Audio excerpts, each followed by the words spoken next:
Okay. Yeah, straightforward.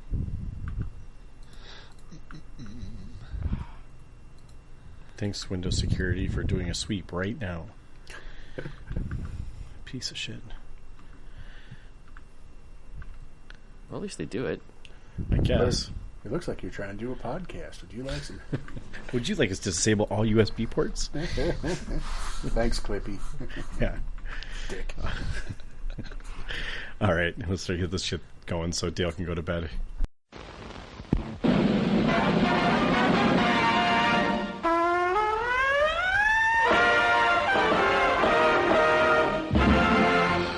SNAFU. Situation normal. All fouled up.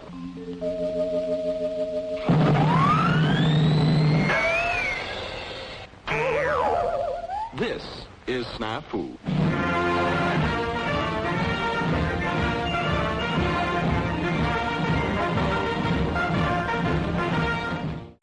All right. Welcome to another episode of SNAFU. Episode 83, boys. Woo-hoo. We're getting there. We're getting there. Yeah, it's all right. Halfway there. Halfway? Don't you say that like every third or fourth Yes, episode? every One time he's going to be right. I'm pressing it. So Right, yeah. There you go. I probably needed to happen like 30 episodes ago. Everyone's, oh shit. Do the math quick. I'm Rick. Say hi, Jeff. hi, Jeff. Agenda, yeah, say hi, Pat. Say hi, Agenda. Hi, Say hi, Agenda. Agenda. Hi, Clippy. Pat, say hi. Hi. This is your survey episode, right? Your survey episode? Yeah. Clippy will be happy to take a survey so you can get some sure, feedback while sure. Windows updates in the near future. Thanks, Clippy. I think my computer's done scanning. Say hi, Dale. Hoi, hoi, hoi. All right. We're going to talk some rules. Jeff went to an event. Pat ran an event. They might be the same event. And we'll look over some of those lists. I know one of them did pretty well from what I saw. Anyway, let's start with hobby like we always do. Jeff, you're first on the list. What have you done for hobby this month? Shit. Yeah, sucks for you. Did not read the agenda. Yeah, right. That's what I get for that. Let's see. Well, I played in a tournament, so I needed to make sure all my stuff was spruced up and looked good enough, which I did. I had to print a few extra models, and then I kind of used some stand-ins for like artillery crews and mortar crews that are just dudes with rifles, and I figured if they did good enough in this tournament, maybe I'd print actual models to crew those weapons, like that are supposed to be there to crew the weapons. So Nice. that is something I just did right now. So Was it resin print? Or? yes, this is all resin print. Yeah. Nice, okay. There's Yeah, no looking back. Yeah, this particular army, the kind of the shtick I have with it is everything's 3D printed. And since I can do them all resin now, I've just done them all resin. Yeah. So yeah, it's actually really nice because like you're sitting around, you're like, oh man, I need an artillery crew, and it's like click, click, click, print. So I kind of dig that. I don't have to go track down models from stores sometimes. Instead of scrolling through several different websites to find something. Well, right. Scrolling through websites and seeing if they've got it in stock, and you're like, oh, I like this model from this kit, but I don't like the other two with it, and I don't want to spend $30 on the artillery piece I don't need. So, c'est la vie. It's the old days where you used to have to green stuff and kit bash stuff, and these days if you have a mixer program, you just throw it in there and you cut, paste, and slide stuff around. You get good at it. You can do pretty much whatever you want to. That's a brave new world. It is. It's something else. So, And our modeling companies are still in business. and they are, and they should be. I mean, this 3D printing is even when it becomes easy. I mean, as easy as I think it can possibly be, I still don't think it's going to be worth the time for everybody. I think there will be a substantial subset of hobby players who would still buy professional quality models from a company. Just because then I like the freedom to be able to pick and mix and match and make my own dudes, right? Sure. But, the detail, what you can do with detail with professional molds is still better. Like, just the sculpts themselves. I mean, these aren't bad by any stretch of the imagination, but I still think professional are better. True. And, not everybody has the room for a 3D printer at the time and hassle to deal with it, right? I mean, it's a whole another hobby and rabbit hole you have to fall down. Whereas you could just go to the store and buy 30 dudes and, There you go. Yeah, $800 printer can buy you a lot of guys. It can buy you a shiitake load of guys. So yeah. I don't think 3D printing is going to kill the hobby. I think it's going to gap fill the hobby, and so I think it's going to be positive for the hobby. Yeah, I think it's nice in the sense that, you know, I've got the same 3 poses that the next 3 guys that all the tables next to me have. It's like, oh, but with yours, you know, the different, entirely different. So until everyone gets those same STL files. Yeah, Well, well, I was going to say that, within yeah. reason. Yeah. Again, it's it's can happen. is that like the game recognizes game? You're like, hey, you got a 3D printed model too. Very nice. Yep. It's all the Spider-Mans pointing at each other. Yeah, that's exactly right. I just explained a meme on a podcast. Holy shit!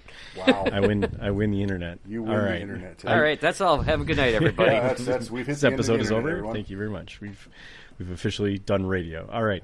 There's the radio. Yeah, I was going to say about that is I actually was shopping for old school metal models like this month from a standpoint like I want more poses and like there's nothing wrong with the Warlord sprues, but I also love the weight. Like the metal?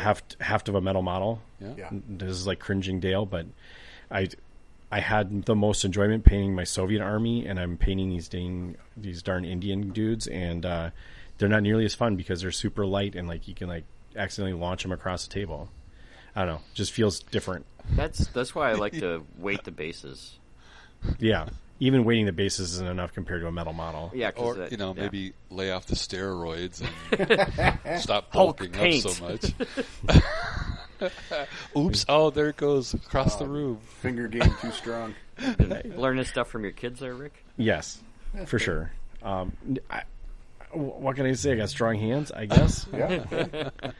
Is what Play it is. guitar, so I guess that works. I mean, it's not so much. I'm also slightly clumsy, so it's like it's not all about just like. Sometimes it's just like you bump them and stuff. They just move easier. I don't know. Yeah. Oh yeah. Like resin's light, and so is like the extruded plastic stuff. So like I'd rather. I don't know. There's something about that particular army because there's a ton of poses in it. Like I had a lot of variety of models, which made me very happy. Mm-hmm. That was your Like- Soviets. Yeah, it was my Soviet army. Like no unit had 2 models that were the same. That's cool. That's Right. pretty nice. Yeah. So yeah, like you had like there was definitely like repeated dudes, but not that many of them. It just looked it looked nice. Anyway, there is still a spot for those kinds of things. right? Absolutely. I don't think there's anything wrong with that. Yep. No. Anything else are you working on, Jeff? Or you just played in a tournament? That's most of it. Got stuff ready for tournament. Played in the tournament. Have you What's up? have you painted that one model yet? No. I have Okay. not. We're alluding to things in the future. Yes, I will be watch. I watch a movie like 5 or 6 times so I get everything right. It's very important to be movie Nice. accurate, you know. Yeah, for sure. So, and I just haven't gotten around to watching the movie yet because I've been doing other stuff. Fair enough. So, but yeah, so that's I think that's about everything. I did buy some more D6 dice after the tournament too. I had this is no knock to the Renegade where we do our SNAFU. They were selling just D6 like when I was there, branded. Mm-hmm. Their D6 with they kind of like look like cows, like so they're black and white with red spots. And I was like, oh, these are really easy. When I'm rolling them at my downstairs, I'm like, these are super easy to read. I'm going to bring these to the tournament so they're super clear and easy to read. Second, I got under those bright lights in the hall, and I was like, I can't fucking read these. Oh no. And I was like, oh, this sucks because like you lean it. There's nothing worse than like you roll the dice and you got to lean and look from like 5 different angles to catch it without the glare of the fluorescence above you. Yeah, to that's read not what good your at all. dice say, and I'm like, okay, that's rough for your opponent as well. exactly. I was like, we're done with this. I went online. I found just some really, ordered diced size D6 that are just blue with white pips. Yeah. Very good Nice. contrast. Yep. Good contrast, easy to see in any lighting. Foot, that's what we're going with. So, Nice. Yeah, but as long as they have the same numbers 1 through 5 or 1 through 6. yes, I do check that. Well, Wait a 1 minute. through 5 and then an emblem or something. I hate people who have the logo on the 1. That gets so confusing. Well, just make sure that all your dice have the same thing. I've Yes. been to tournaments where like, oh, that was a 1. Like what? Yeah. No, that one's a 6. No, we're not going to play that game. Yeah. For the record, the correct way is for the emblem to be the 6. Yes, correct. Yes. Yeah. All you dice designers out there, that is the correct way to do it. If you do it the other way, You're savage. You're a Stop. naughty person. Just stop. Yeah. Time to stop. Know your place. Trash. Anyway, so that's all my hobby. Yeah. Okay, right on. I'm up next. I kind of talked about mine a little bit. Still kind of chugging away on Indian dudes. It's summer in Minnesota, so fall, summer. I don't know what it is. Is it spring or is it summer? I don't even know what it is now. Today's felt like summer. Golf season starts next week, so I'm calling it late spring. Late spring, sure. 75 and sunny with, our trees are all sprouting green. So I've been spending more time outside than I probably have in 6 months. Yeah, you got to soak it up while you can, which means I've not been doing as much hobbying. So well, you can do that when the sun goes down. I got to take care of kids and other stuff. Just lots of stuff. Got baseball and sports and all those usually done while the sun's out. Sleep. For the most part. Yeah, fair. That's a good point. Although I'm the coach, so now I have responsibility about emailing people. Oh, I thought you had to scout the other teams and watch a video and see what all the players' tendencies are, so you know how to set the tee in front of them. No, and TV shows don't watch themselves either. Well, there's that too. Yeah, they don't. So, Rick is playing money t-ball. Yes. Need to take more walks. Yeah, that's it. Not a thing. Anyway, so yeah, just kind of our run to correct base percentage is 30%. We got to up that. It's just scouting kids. Definitely scouting kids. I mean, it is funny. This is totally tangenting, but whatever. We have one practice at the beginning of the season, and then you just play t-ball for the rest of it because my kids are that age. But the primary purpose of that one practice is to scout your own team, so you understand who can catch a ball and who can't.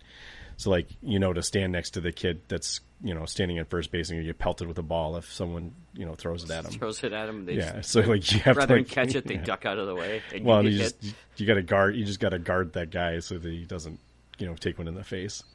It's kind of that was hilarious. I don't know the things you learn about things I've never done before. So anyway, yeah, that's all I've been doing. I guess I was shopping. I was shopping because I was kind of ADDing on these British dudes, and just what's out there, what's different. I was trying to figure out what if there were Romanians out there that were metal, because I was I'm still not gonna convert all those dudes.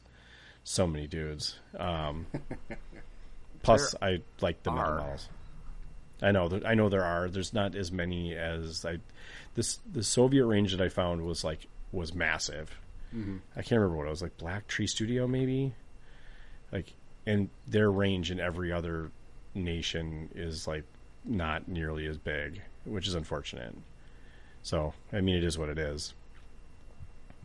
And then somebody announced something about another game that I was ooh, I might get all ADD on that for a little bit too, but not a game that a workshop makes.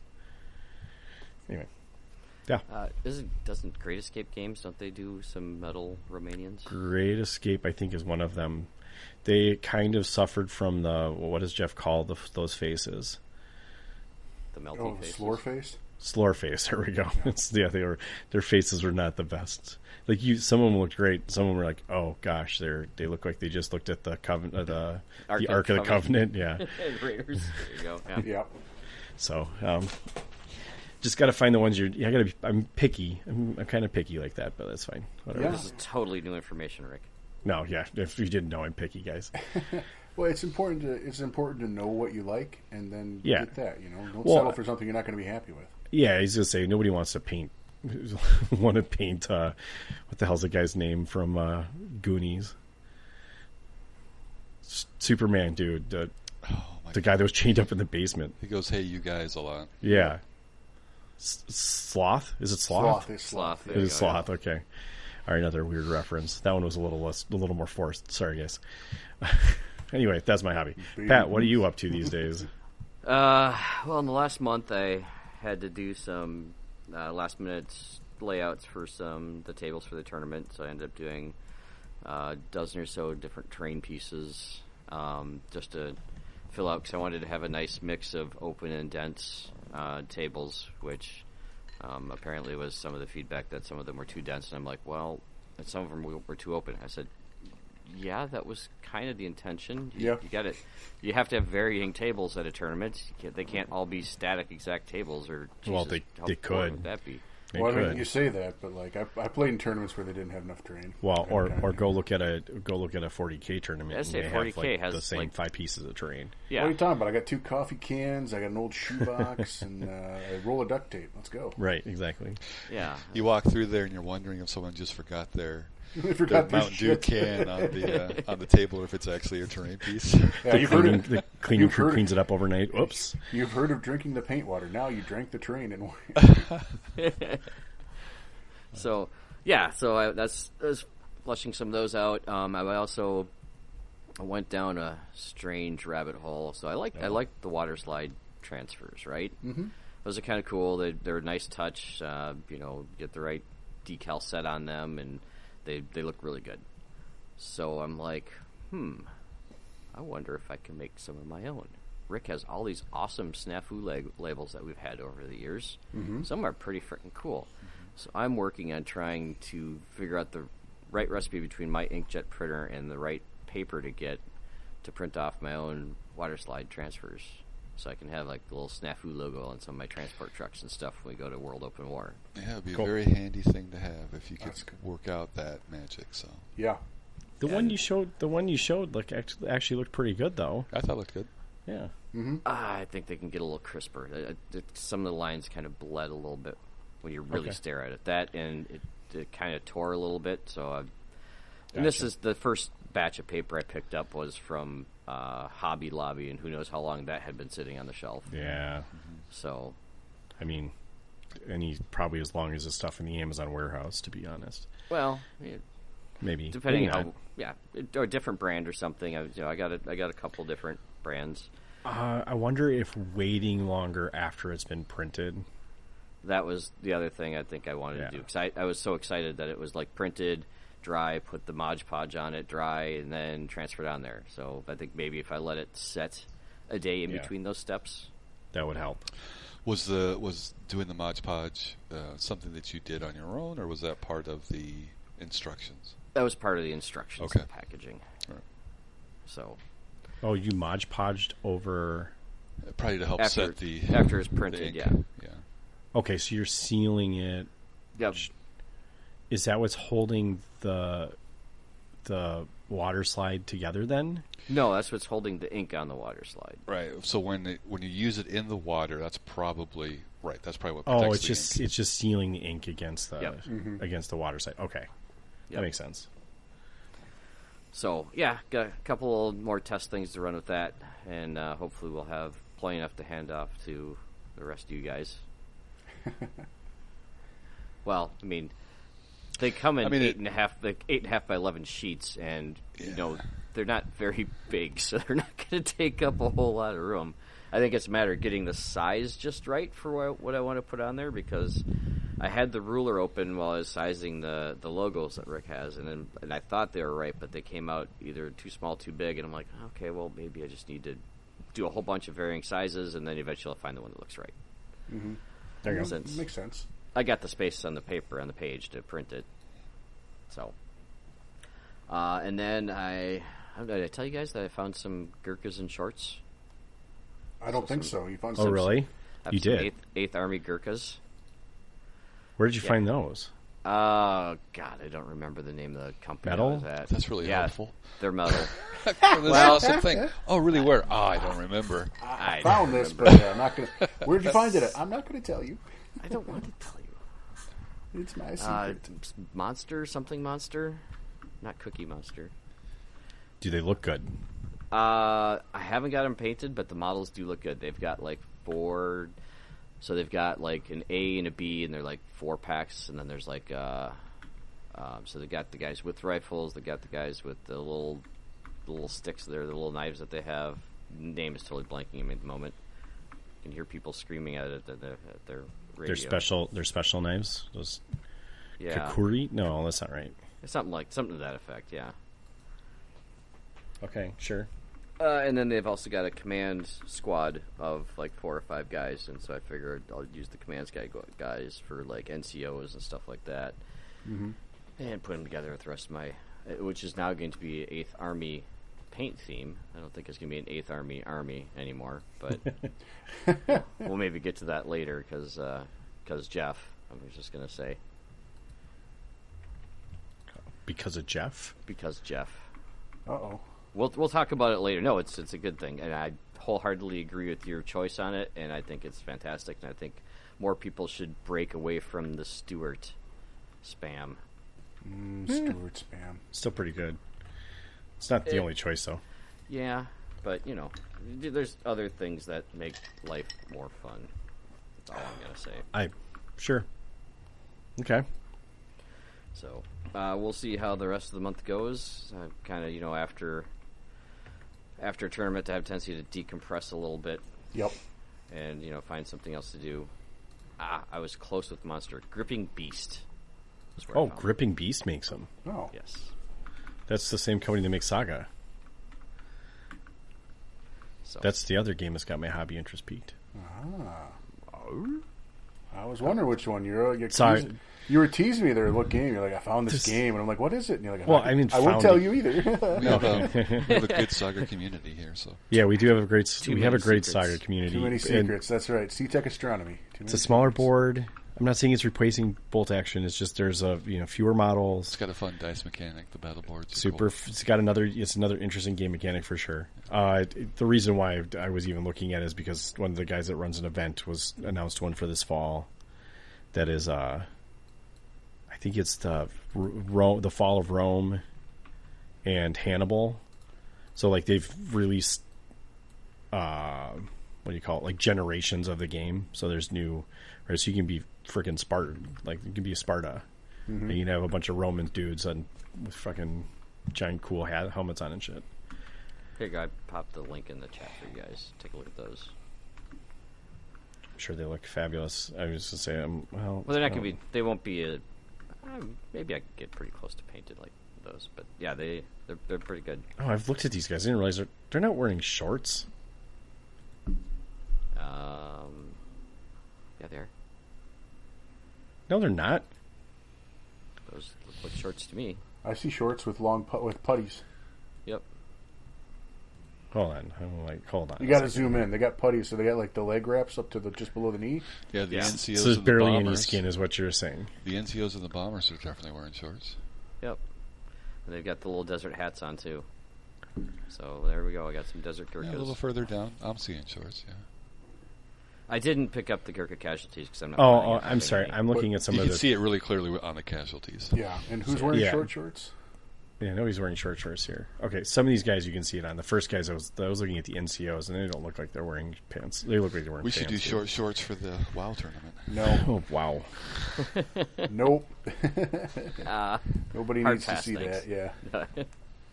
Fine wrestling masks then. My fine leg days are well behind me. Yeah. See, you're recruiting the wrong people. I've been told I have nice legs by my wife. Well, okay. Yeah, your wife told me I had nice legs too. Well, Whoa. there we go. All right, everyone wear short shorts then. See, you just said you can wear short shorts. Anyway, Sounds uncomfortable. It'll be late October. I don't know how great the weather is in late October. you're like in another hemisphere or something. No. Actually, I don't it's think the so. same No, hemisphere. they're in the same hemisphere. Different time zone. You're right. Very, very different time. Different Yeah. continent, if you'd like Yeah, that. for that too. Yeah. You gotta fly over the water to get there. I mean, So, yeah. maybe not shorts appropriate. We'll see. I like the professional look that we had last time with the khakis and the polo. I think that's good. Maybe we'll get some team custom shirts or something. Who knows? Oh, Time I will wish tell. we knew somebody that did logos and design. I know, right? We haven't had a new SNAFU shirt for a while. It's true. What the hell kind of shirt do you guys want, guys? What do you want from me? Something that looks good with short shorts.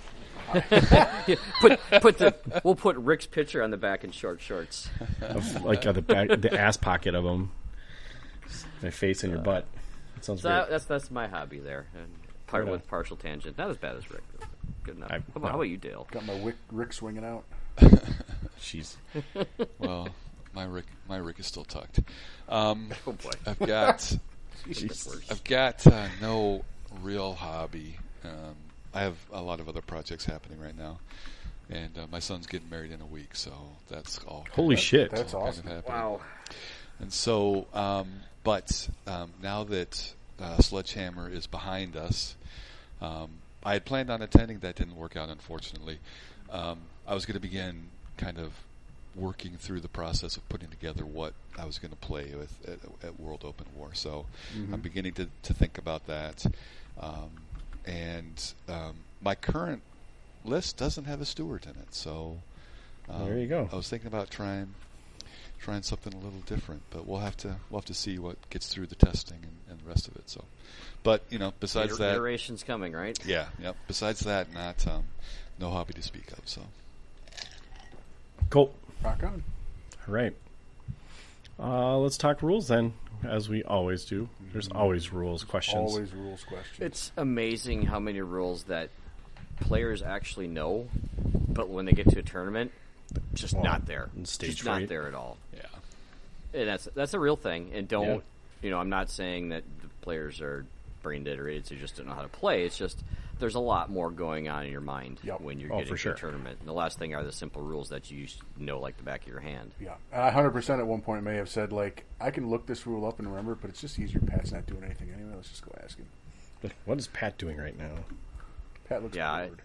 I spent the first solid round and a half. I had basically most of the newer players that I hadn't seen that signed up in my tournaments before. I was hovering around those 3 or 4 tables, which was good because there was a lot of more instructional rather than letting them ask questions and going through what the sequence of things are. So that's very useful for them because they're learning as well as they're playing. Yep. But I had some reoccurring ones that just kind of baffled my mind a little bit. So we had, and I know Rick can answer this one, not to put you on the spot, Rick. No, I can't. But we had a lot of scenarios that, in fact, I think it was it 2 or 3, Jeff? Do you remember? I think it was 3 that started with first waves. 2 for sure. For sure. That still always confuses me too, quite honestly. So, and when you have 4 deployers in your army, when do you put them on the table? Well, if they're in first wave, you get to place them as normal, right? See, I knew you knew that one, Rick. Right. Yeah. you get to use their rule though. You get to put them in the forward deploy. Yeah, they forward deploy as long as they're allocated to the first wave. Right. 100% correct. Yeah. Don't get to use their special rule if they're in second in reserves. Yep. Then they're just in reserves. And they are the first things that go out. Yep. And you do the roll the dice and then alternate placing one at a time, unless it's an attacker defender, and then the defender puts all his out first, which honestly seems like a huge disadvantage to me, but okay. Right. But so that one came up quite a bit. I'm not going to mention Tor's name, but But you're gonna. That guy's such a good sport. He's hysterical sometimes. Tor's great. So he was assaulting a open-topped armor 7+, like a, I don't say it was a Wolverine. I forget exactly which, but it was an open-top something or another. And it had recce'd away, but it didn't recce far enough away. Ruh-roh. And so Tor's like, oh, well, then I destroy it then. I'm like, well, you still have to do stuff. You don't get to auto-destroy it just because you reached it. That's a hangover from Warhammer days, right? When something flees and you catch it. Yep. Right. Yep. So the way it works is, okay, you determine your range. The target reacts however it reacts. In this case, it's a tracked vehicle that couldn't get far enough away, or maybe had recce'd previous in the round. I don't remember. I don't remember the scenario. I just remember him going, "Oh yeah, I charged an open top, so it's destroyed." I'm like, well, hang on a second. There's a couple more steps in there. Yeah. So Matt didn't remember what his recce move was, so it must have been earlier in the round, if it was a run or advance. And if you guys, those of you that know Matt Peterson, he is such a good sport. He's going to help you destroy his army every time he plays you. Yep. Yeah, super lovely guy. He is just so awesome to play with. Especially anytime there's a new player in there, I try to get him matched up with a new player because he's just awesome like that. He's made some amazing boards, too. Yep. Yes. Yeah, he actually had one of his boards there, so it was really nice. I would like to see a game between him and Rocky. That'd be a fun one to watch. That'd be like the equivalent of like the SpongeBob tickle fight sort of thing. Aw. Yeah. Anyway, so back to our task at hand here. So when you are charging any vehicle, if it has an advance next to it, you roll a dice for each model in that unit that's attacking, provided successful. Please see previous episodes about successful charging. If there is no order or a down order, you are scoring a hit on a 4-up. Yep. If there is an advance order, that has to be a 6. Yep. If it has a run order next to it, you can't charge it. It's moving too fast. So say you had 8 guys, and you needed to roll 6s in this particular case, and he ended up getting 4 6s out of 8 guys, which was a phenomenal roll to begin with. Oh, geez, yeah. Yep. So now that becomes your penetration value You to said roll damage. It does. I did. And now with soft skin or open top, if you do any damage, meaning you equal or exceed their armor value, then it's destroyed. Yep. There's no roll on the table for close combat against soft skin or open top. Right, you don't roll on the table. You still have to roll You gotta still have to penetration damage. for damage. Yep. Yep. And the other one that I'm just like, A 1 always fails. yes, And the one that always came up. fails. That came up more than once, believe it or not. So like, but no, I've got a +6, and so that no, you still rolled a 1. It still fails. Yep. It doesn't matter. It's a lovely So critical one. Critical failure. Yep. And it was interesting that came up a couple times too. So that's how that works. And once he got through it and he destroyed it anyway, then they were both happy. But you know, at least they did the right sequence. I mean, he was correct. How he gets to destroy it, but he just had to make a couple steps to do it first. And then Jeff, you had this one. So you have a team weapon that's an ambush in a building. Yes. So their line of sight is out whichever spot they are looking out. Nope. Unless it's only if it's a fixed weapon. If it's not a Team fixed weapon. fixed weapon. Okay, so it's a fixed weapon. Thank you. Okay. Well, it says team weapon. Fixed is the key, though. Yes, if it's fixed, then yes, they have to have a specific. If it's just a team weapon, like say a sniper, then the 360. Yep. As long as there's windows on all sides. Mm-hmm. Yeah. Was it just a team weapon, or was a team weapon fixed? It was a medium machine gun team, so it's Okay, team so weapon it's fixed. Yep, cannot So- move and fire. So what I did is I picked a window and said this is the window they're in ambush out of, right? Yep. And then my understanding was that they had a I think it's 180 degree out that window though, isn't it? You can see everything in the window. Yeah. Yep. Yep. Yeah. Okay. Well, I played it right then. I made sure to let him know that if in case it was different, this was the angle I was taking, which still covered everything I wanted to shoot. So. Yeah, so the fixed weapon is you just say which window it's sitting at, and then everything you can see from the window, you still get to fire out of, right? Because as a fixed weapon, it still has 360-degree line of sight. You just can't. You just can't shoot Right. because you need an advance to pivot. Correct. Right. Yep. An ambush doesn't put you to advance; it puts you to fire Correct. or down. Yes, or down. I absolutely used that a couple times too. So. Yep. So, number of units in a building is 1, Per floor. unless it's multiple per floor. Yeah. Now, what some people sometimes mistake on is that if you have a building that's larger than 8 by 8, you really need to define that as 2 separate buildings. You really and have should. Yep. and have a defining point Yeah. for a great many of reasons. Yep. Yeah. You don't. You mean want you to don't want that- leapfrogging across the board. You don't want that church at St. Mary Lee's that's Oh my gosh. 16 It's the inches worst. long to be one It's building. like a quarter of the table, Yeah, it's like I love that when you play with one big building. Because I never work at every turn. right? I think you're underestimating how big that is. That's more than 16 inches. Right? It's pretty friggin' big. Yeah, It's like 2 feet. yeah, it's huge. Like takes up the whole middle of that board. That's yeah. I looked at it and I was like, ew. Yeah, so one per, and make sure your buildings are appropriately sized. Yep. Even if the model that's on the board isn't, with your opponent, discuss and define where you are separating the two, making 2 buildings in essence. Yep. Cool. Fun. Yeah. So that's that's not too many. I mean, like I said, there was a lot of just instruction and learning, and not actual questions. We didn't have too many bomb dog questions come up. Woof, woof. Not too many bomb dogs, or they just know how to play them. The questions just didn't come up. Or they just didn't come up. Okay. Or they didn't ask and I didn't see them being misplayed. Yep. So, take I mean, that hard. Pick one. Do most people misplay them? I think most people play them right. They're just stupid good. Right? Well, how do people I mean, misplay bomb dogs? Sometimes they're like, well, can I pull off the dog as a casualty? Right? Well, it's no, a you model can't do on that. the table. Is Yeah. it right? It's I mean, because it's a miniature. Typically, it's a miniature. Sometimes you get people thinking that it's another body on the table. So Yeah. That's why you need the new ones that are like all together. Like the dog and the dude are on the same base. Not that that solves the problem either, because it's like you don't have infinite dogs either. right. Yeah. Well, it depends how many you bought. Dog. It's like a new superpower. It's the worst superpower is you Right. just watch your dogs keep blowing up. That sounds awful.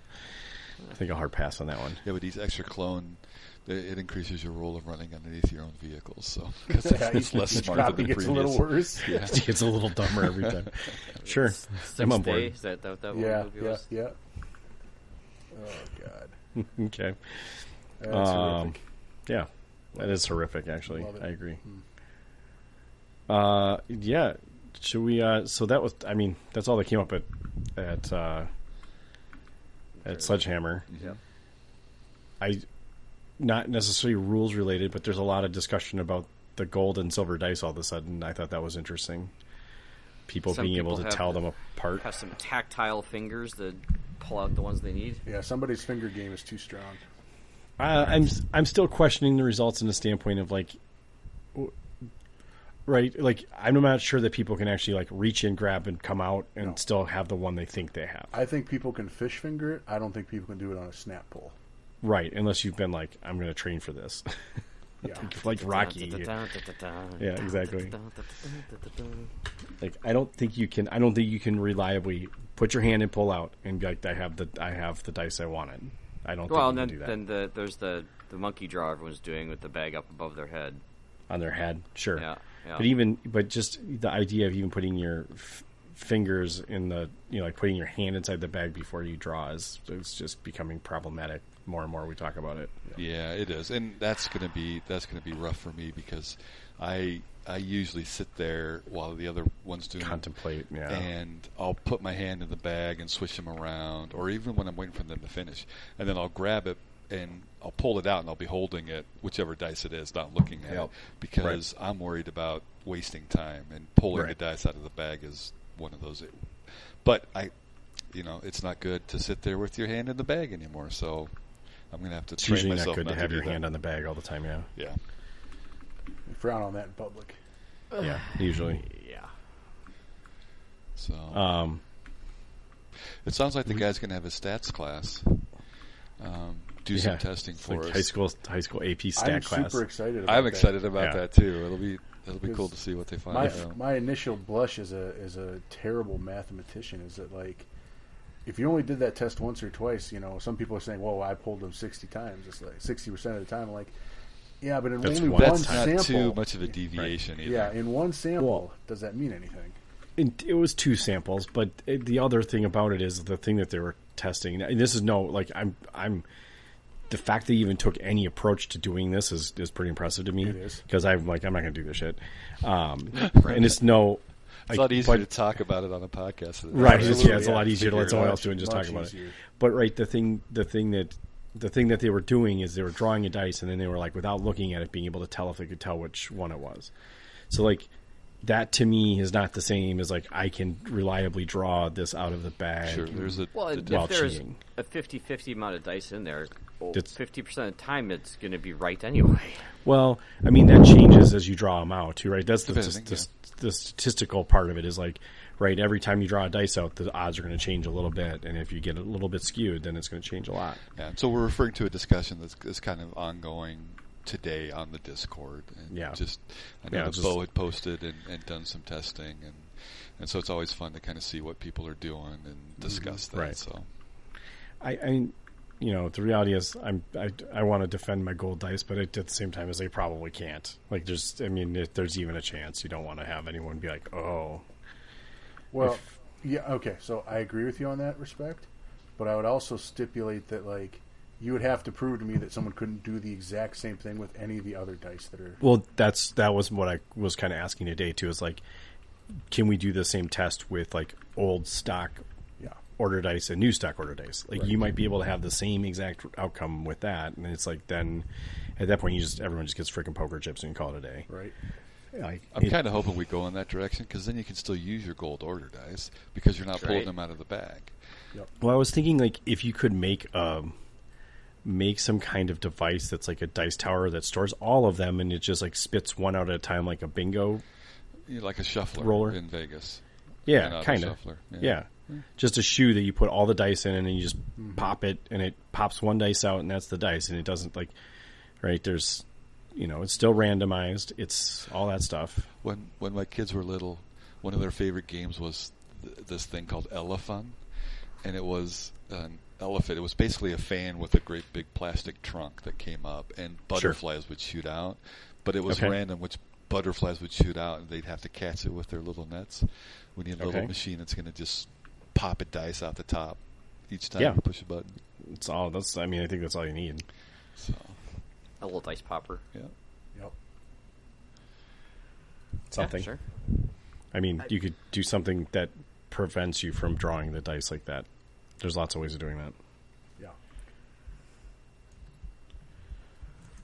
All of them are probably going to end up having their own downfalls at some point too. Who knows?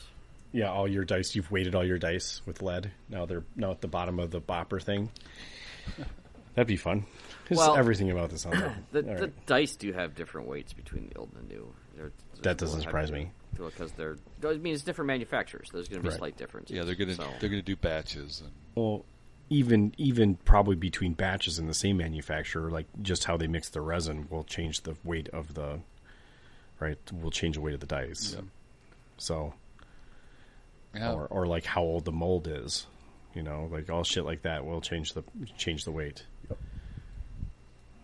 So I know whatever. I mean, most of us that play likely have a phone. That's probably going to be the way forward. So. Yeah, it seems like that's probably the likely or poker chips is fine too. Yeah. There's lots of ways around it. Someone had a pretty good app out there, but he was basically losing money keeping it on the server, so he shut it off. So maybe we ask him to put it back on and do a subscribe type thing to it. I don't know. How was he? What? Huh? Was it an app or was it a web? I think it was probably a web app. Yeah. Okay. Yeah. It's maybe if he had to pay to host it or something.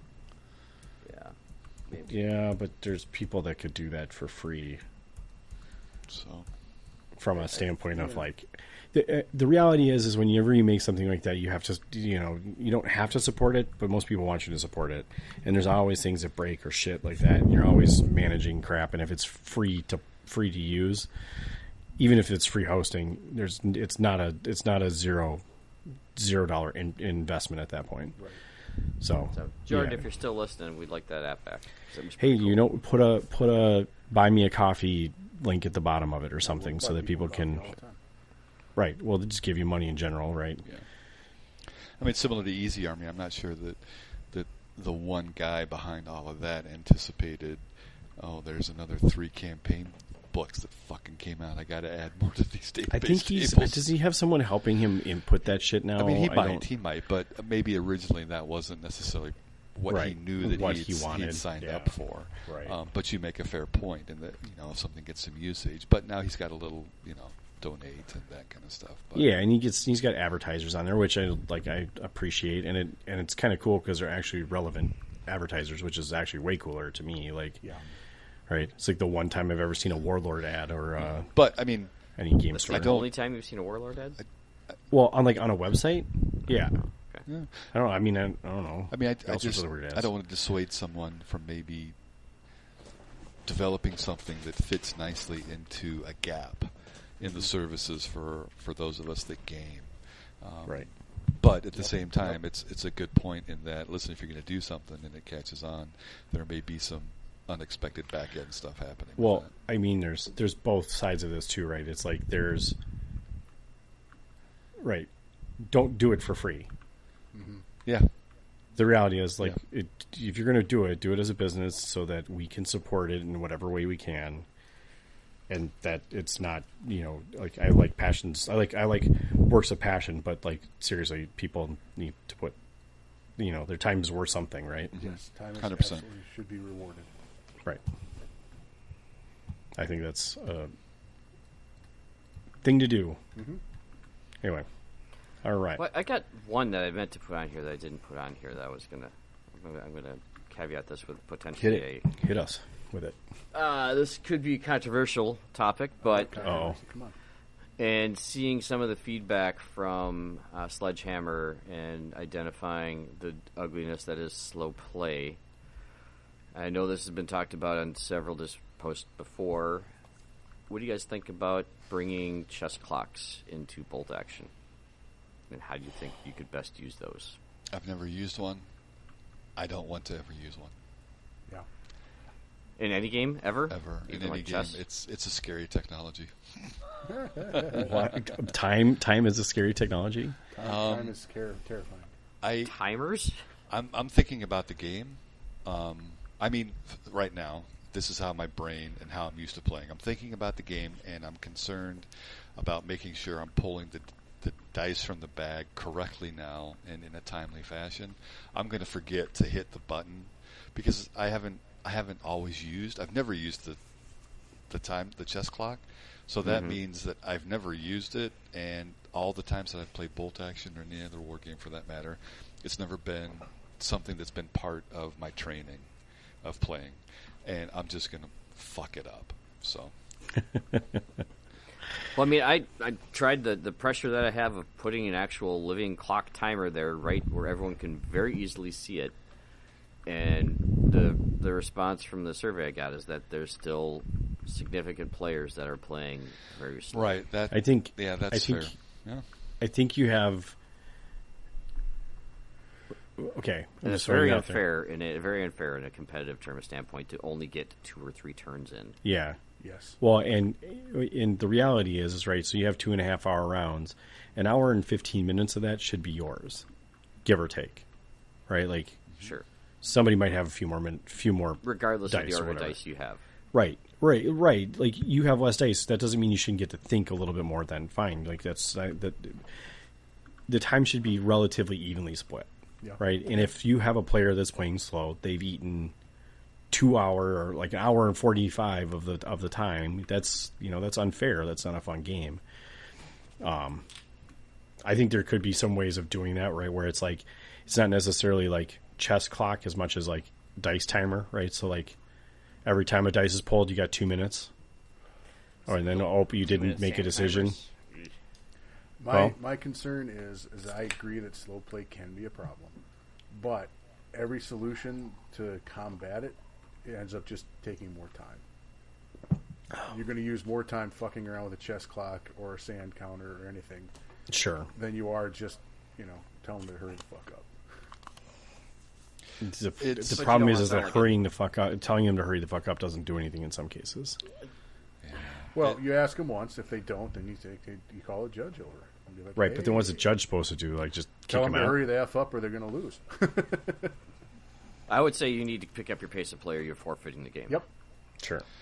Yeah, that's without having to implement the clock solution.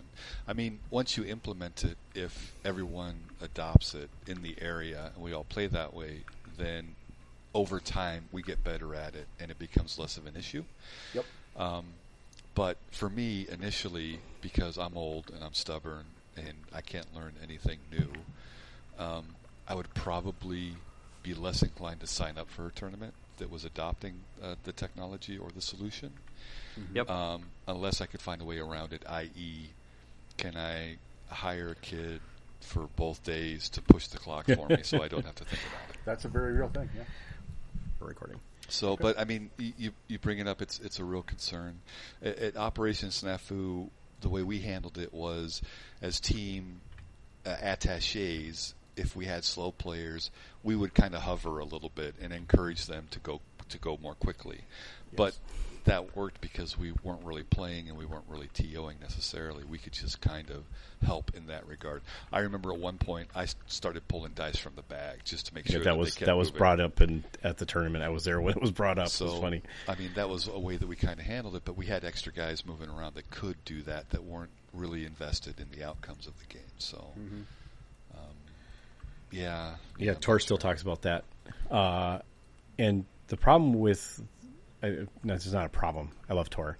He's very social, and so like you're standing next to him to try and move it up, and he just starts talking at you. Right, you just gave more people to talk to. Right, I mean, Right. and we should recognize that like most slow play is not malicious. No, Correct. No, It's just correct. people that want to be social because they're playing a game and they want to have a good time. Yeah. Well, and like they don't get to spend weekends out like doing Right. this stuff. So This like I is- totally get it, and but you still kind of have to respect your opponent's opportunity to play a game, right? Like You do. if they played 2 or they paid 2, like make sure you try and get through the game. There's always the Jeff approach: just kill someone in 45 minutes, and you can talk for the next hour. It's true. Although they don't like Like- to talk very much after that happens. You go talk to the other guy that killed another guy in 45 minutes. Yeah, that works too. You can come talk to the TO. Right, you could do that too. Yeah, you just go talk Just to Pat. not while he's calculating scores, thank you. Well, that's a perfect time to come ask Pat all kinds of questions about his life, how his kids. Like, what is 12 times 47? You just sit there and do shit like that.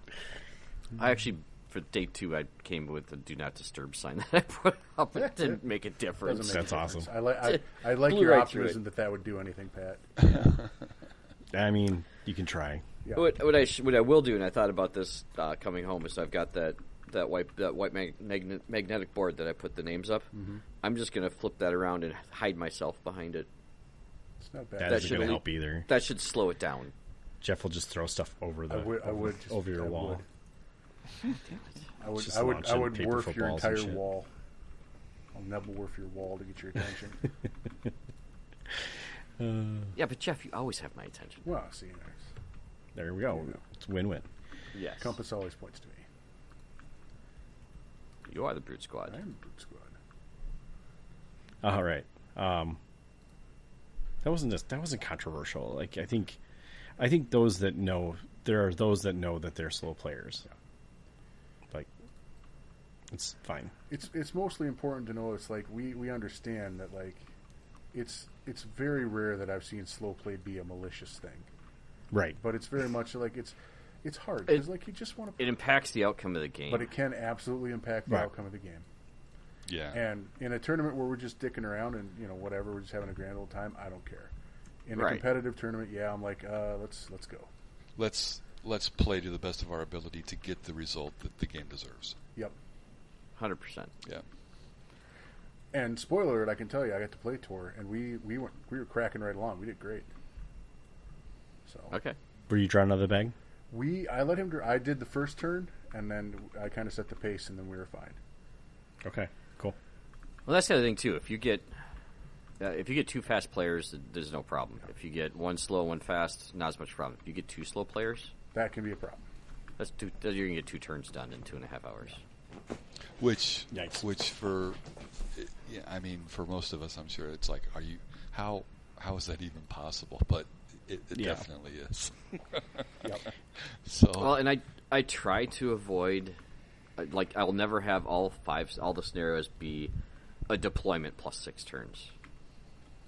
Because forever that deployment setup, which isn't a turn, is going to take a half hour, 45 minutes for some players. Yep. Does. Yeah. yeah. It can. Now, granted, I'll have you that, turns 4, 5, and 6 are generally very fast. They're faster. Faster, Because yeah. They get there's faster. fewer Yeah. units left on the board. Yep. And Hopefully. there's probably less decisions to be made as well. So Yep. Yep. Yes. So I don't have a solution for it. Just play faster. Get to the end of the game is fun. Get there. I don't know. Maybe I'll start awarding points for completed games. if you're, yeah, that's not a bad idea. If you're That's actually not if a bad you're choice. afraid that you're slow, then practice with your army. Learn what your army does. Play some more games. Yeah, and play. There's at least in our community, there's definitely guys that like they can play fast. You want to play with those people so that you learn how to play fast. The other thing I was going to say about that, there is a difference, right? The stuff that we've been seeing in our tournaments is definitely not the malicious type, but like, right. Yeah. We're talking about the people that, they look up at the clock and they got 2 minutes left on the clock and they're better off not drawing more dice. And then they start slow playing the shit out of that. That's the malicious stuff that that does happen. Or that has happened. They're up 4 dice. They can see the next 2 dice that they're going to lose. So they can finish out the round, but they don't want to go into the next round, so then they start hemming and on. So Right. Yeah, shit like that, where you're like, that's not okay. No. And as a tournament, as a judge, more accurately, when I get to that 20-minute mark, I am paying far more attention to the tables. Sure. I'm kicking myself because the last few tournaments I've added to the bottom of the scorecard is please circle the last round you completed, and I did not, for whatever reason, do it this time. Yeah.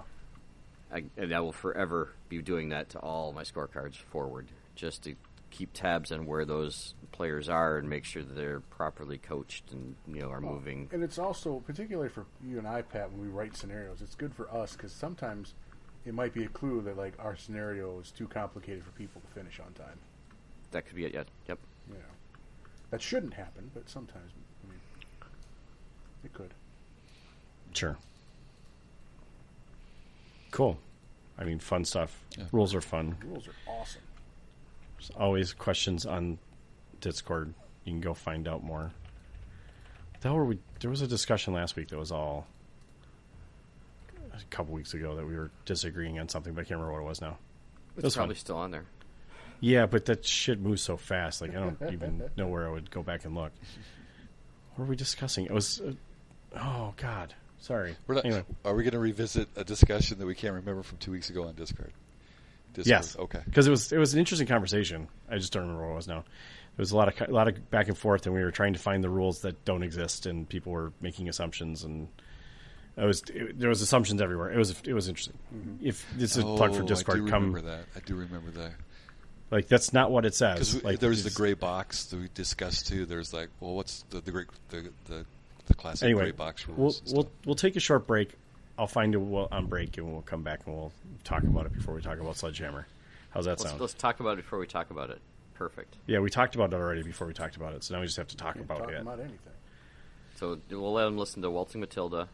Yes. Sure. Ooh, that was lightning here. Dang. Bright flicker, or just something. Oh, that's why the dog's down here acting stupid. Okay. I thought that was normal. Well, no. Well, she's an old dog, but yeah, fair. If there's a storm rolling in outside, that's why she's trying to be underneath my feet right now. So I need to go get her thunder treats. Yeah, thunder shirt.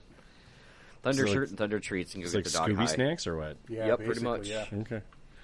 All right. Well, you do that. I will find this thing. I will use the restroom.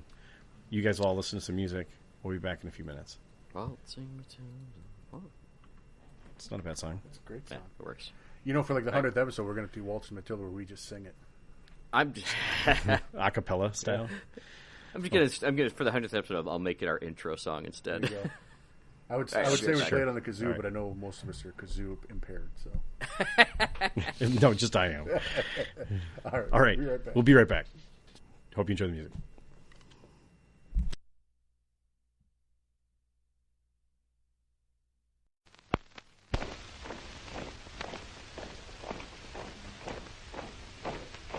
Once the jolly swagman camped by a billabong under the shade of a coolabah tree.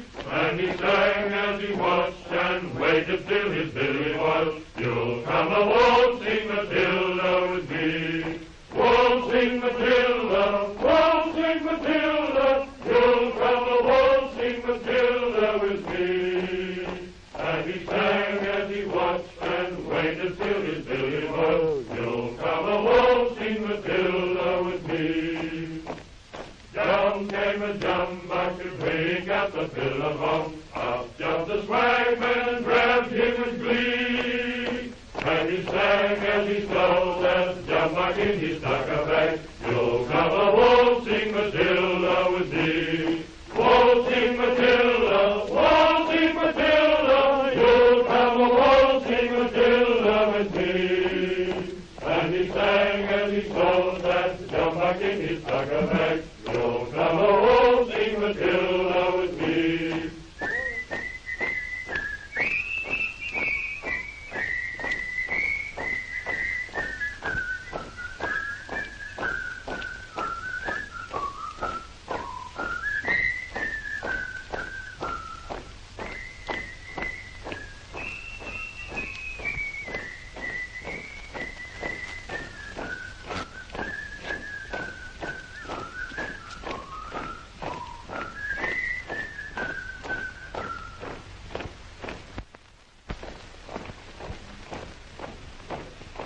Once the jolly swagman camped by a billabong under the shade of a coolabah tree. And he sang as he watched and waited till his billy boiled. You'll come a waltzing Matilda with me. Waltzing Matilda, waltzing Matilda. You'll come a waltzing Matilda with me.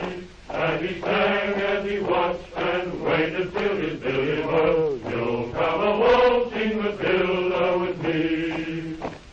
Down came a jumbuck to drink at the billabong. Up jumped the swagman and grabbed him with glee.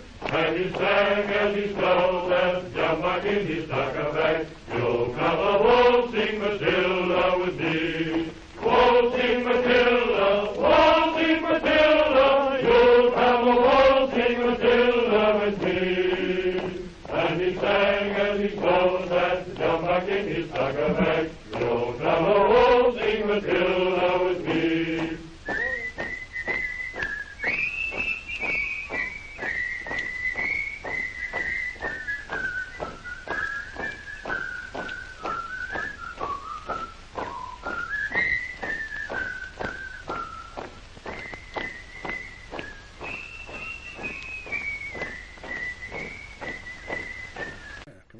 All right, welcome back.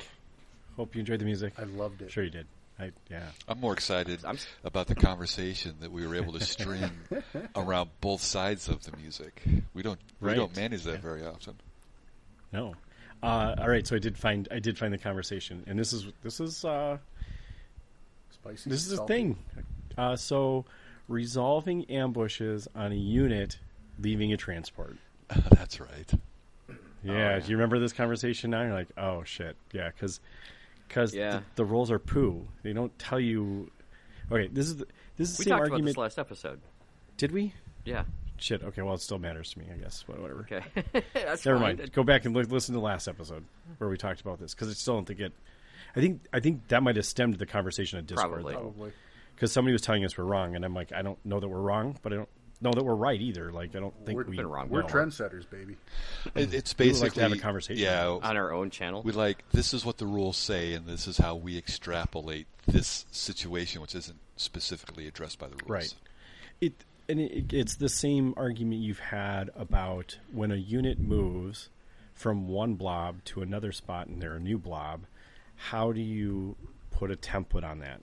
Because, right, the player that's moving the models or moving their models would conga line them. Mm-hmm. Yep. Because that's the most advantageous to them. Yep.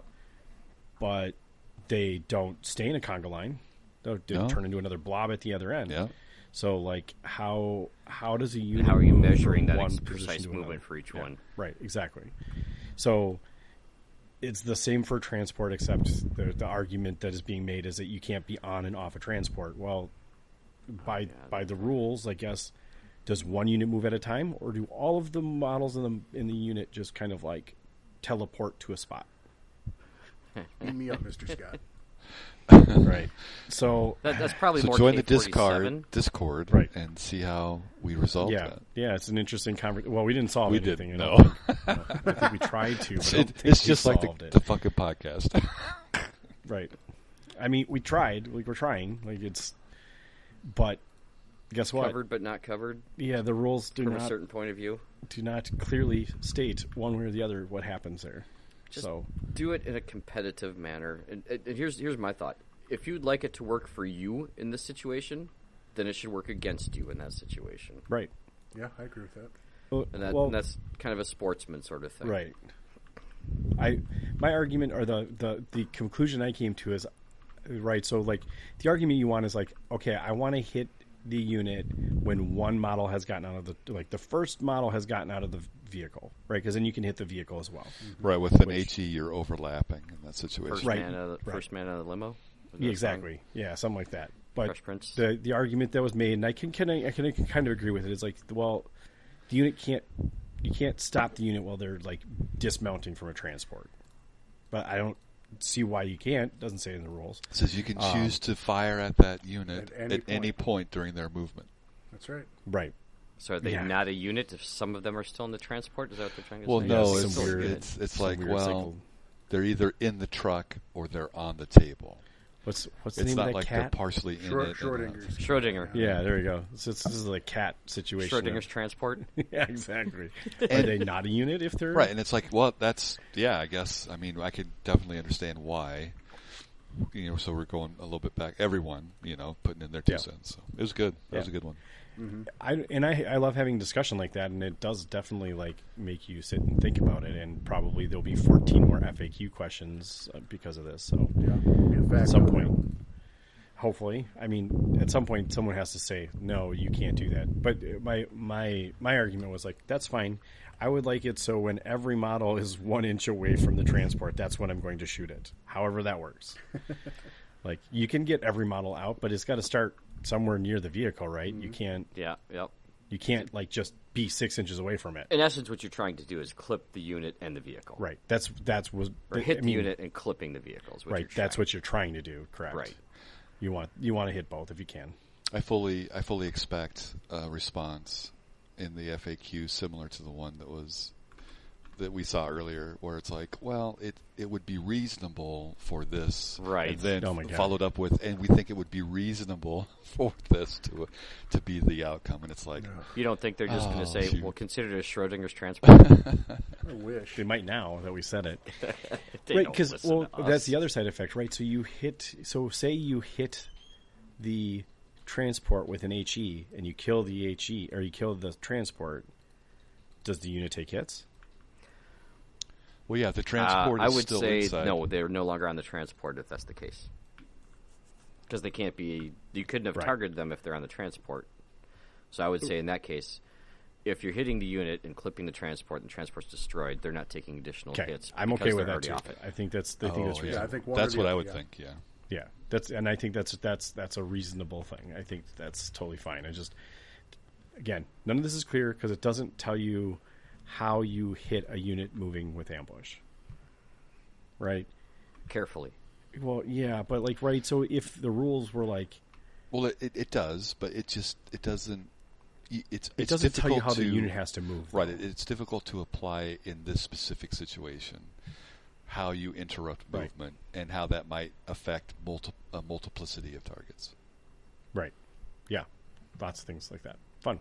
Yeah, it was an interesting discussion. That was a good one. It went on for quite some time. Lots of people inputting. You can join too if you join our Discord.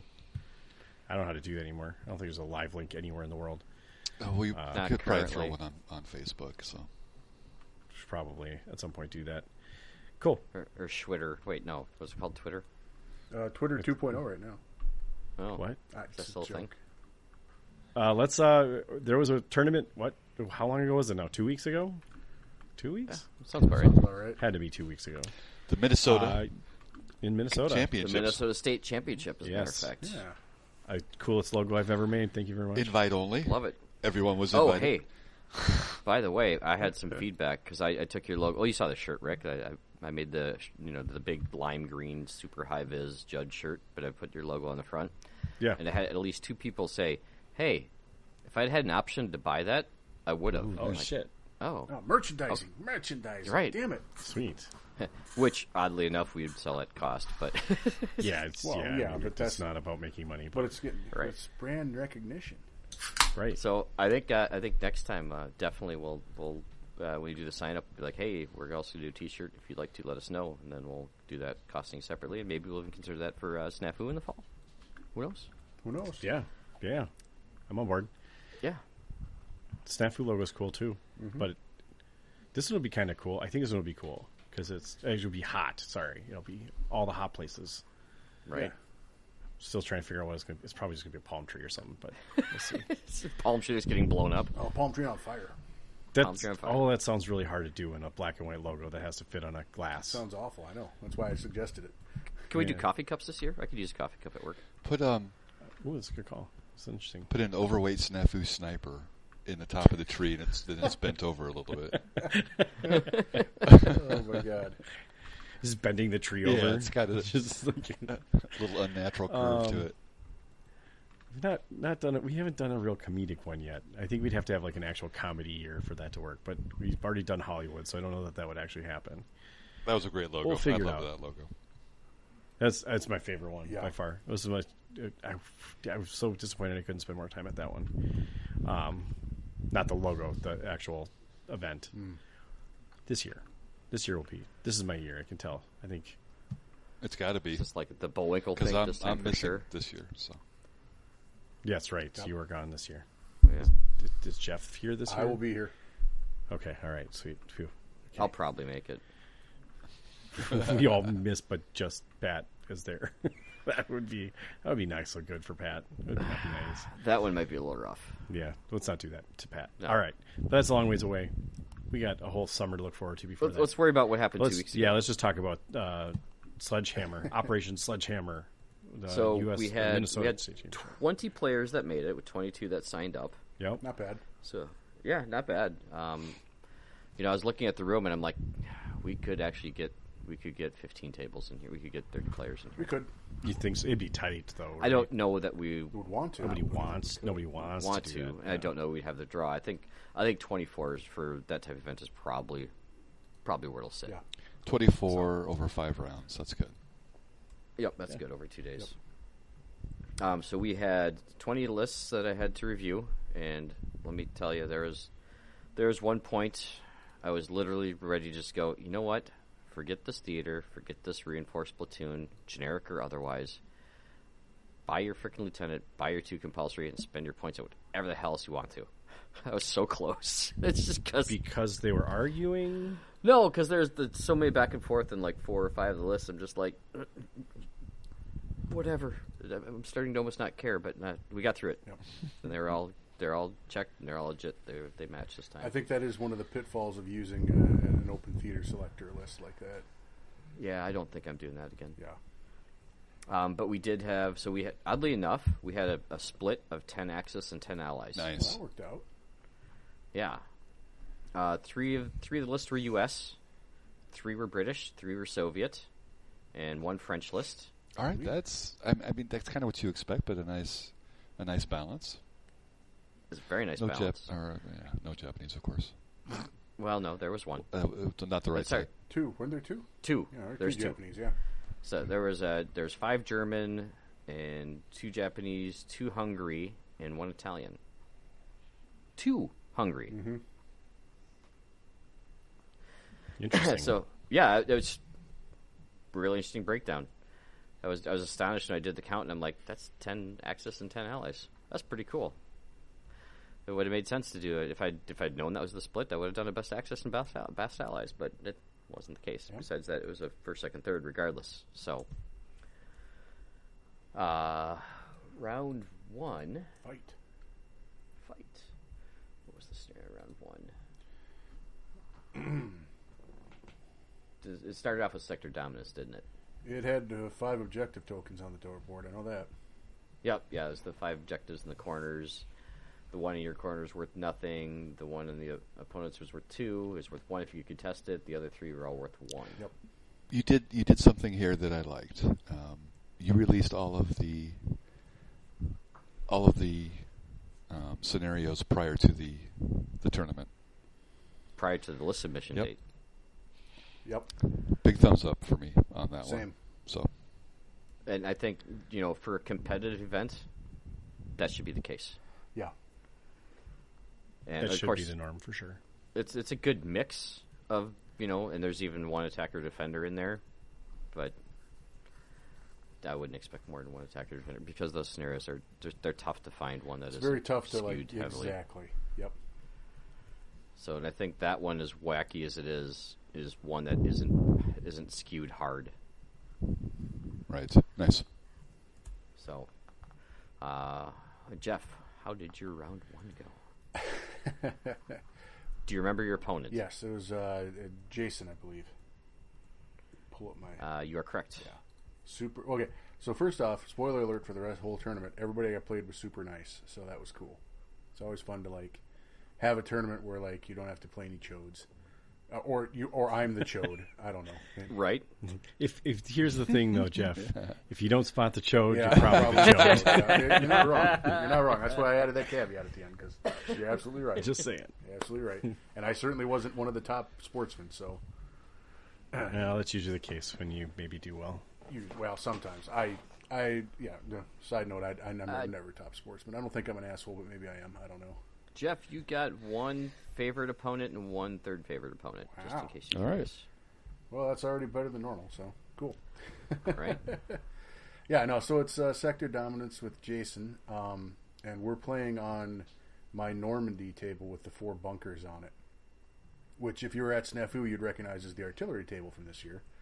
But I brought that one as a normal playing board because it packs in a really small container.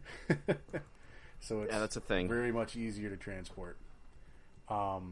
So yeah, it's got some trenches, it's got 4 heavy-duty pillboxes on it, and it's got some fields on it. So line of sight is relatively open, but almost all your shots are across hard cover.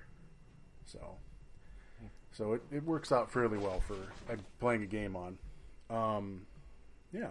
So we picked, well, he won the roll, picked his corner, I picked my corner. He had deployed some 4 dudes up in a bunker, one of the bunkers, because he could. And he was a little worried that you could only enter from the open gun side of the bunkers. I was like, no, dude, you got to be able to crawl in through those windows. This table's grossly unfair. Right. Yep. And I did every round after that stop by at that table at the beginning and mention that as well. Yeah, because if you Or try to. Oh my God, yeah, if you couldn't come in through the windows, that would be well, I mean, if you pick the side with the door, and you're going to win, Right. almost all the time. So, super good game. And you also played the bunkers as just regular buildings. Yes, you should play them as regular buildings. That Yes. didn't matter in our game, but it could have because I guess we both had multi-launchers. But thankfully, the buildings never took hits. But anyway, so I had my Americans, and let's see if I remember all the good stuff from this one. My dice were completely trash. That was fun. That was hysterical how you got him to fix, though. Yeah, the fix was great, but so we're starting out. It's British. There's a prep bombardment. His prep bombardment, since he's British, is excellent. 2 dice, he's getting to pick the best, and I kept all my vehicles off the table because I don't want to lose any of them. 6 will do that. Yeah, it absolutely will. And with 2 dice, the propensity to roll a 6 is twice as much. Odds would say higher. Yeah. So I took a ton of pins, which you should. Me trying to pin him back because there's one of the ones where a bombardment happens or it doesn't for both players, but didn't seem to. Which I think is the fairest way to do it It absolutely in any given is. tournament. I completely agree with you. I think I rolled 3 1s on his units though, so 3 of his units did not start with any pins. Well, I can't fix Nothing that you can part. do about that. That's all right. That's just how the dice go. So it's a little behind the 8 ball, but not too bad. And then I think he had I want to say he had at least 1 steward in there too. But he definitely had a multi-launcher and some good troops. And so I'm moving up because it's like you got to get up and get those objectives, right? I mean, you got to have guys up there. So I've got a fairly mobile force. I'm shifting my units of riflemen up the board because why not move and shoot if you're American, right? You don't care about Always. You don't care about the move. So I'm shifting up, and I think turn 2 he fired the multi-launcher, and I had 2 of my 5 squads of dudes were within 6 inches of each other, and I'm kind of like, all right, hang on here. I was like, this unit's going to stay up, and he's like, then this unit's going to go down. I was like, I'm going to hedge my bet here just a little bit. Unit that stayed up, he rolls a 6. Oh, fuck. Kills the whole unit. Like, all right, well, that was the end of that. Unit that went down, he rolls a 6. And I was like, well, okay, I'm down. Maybe I'll survive this. Kills 4 of the guys, puts 3 pins on, failed the leadership test, lost them too. Ouch. Oh. I'm like, well, shit. I just lost, 2 of my 5 objective grabbers here. And most of what was in the center of the board to get objectives. So I was like, this sucks. I couldn't make a damn order test I couldn't make rally tests. I was failing rally tests with units to clear pins. And it's just like, super frustrating. And then Rocky, thank God, Rocky comes by. He's been hanging out for a little bit. And I said, Rock, for the love of God, can you touch my dice?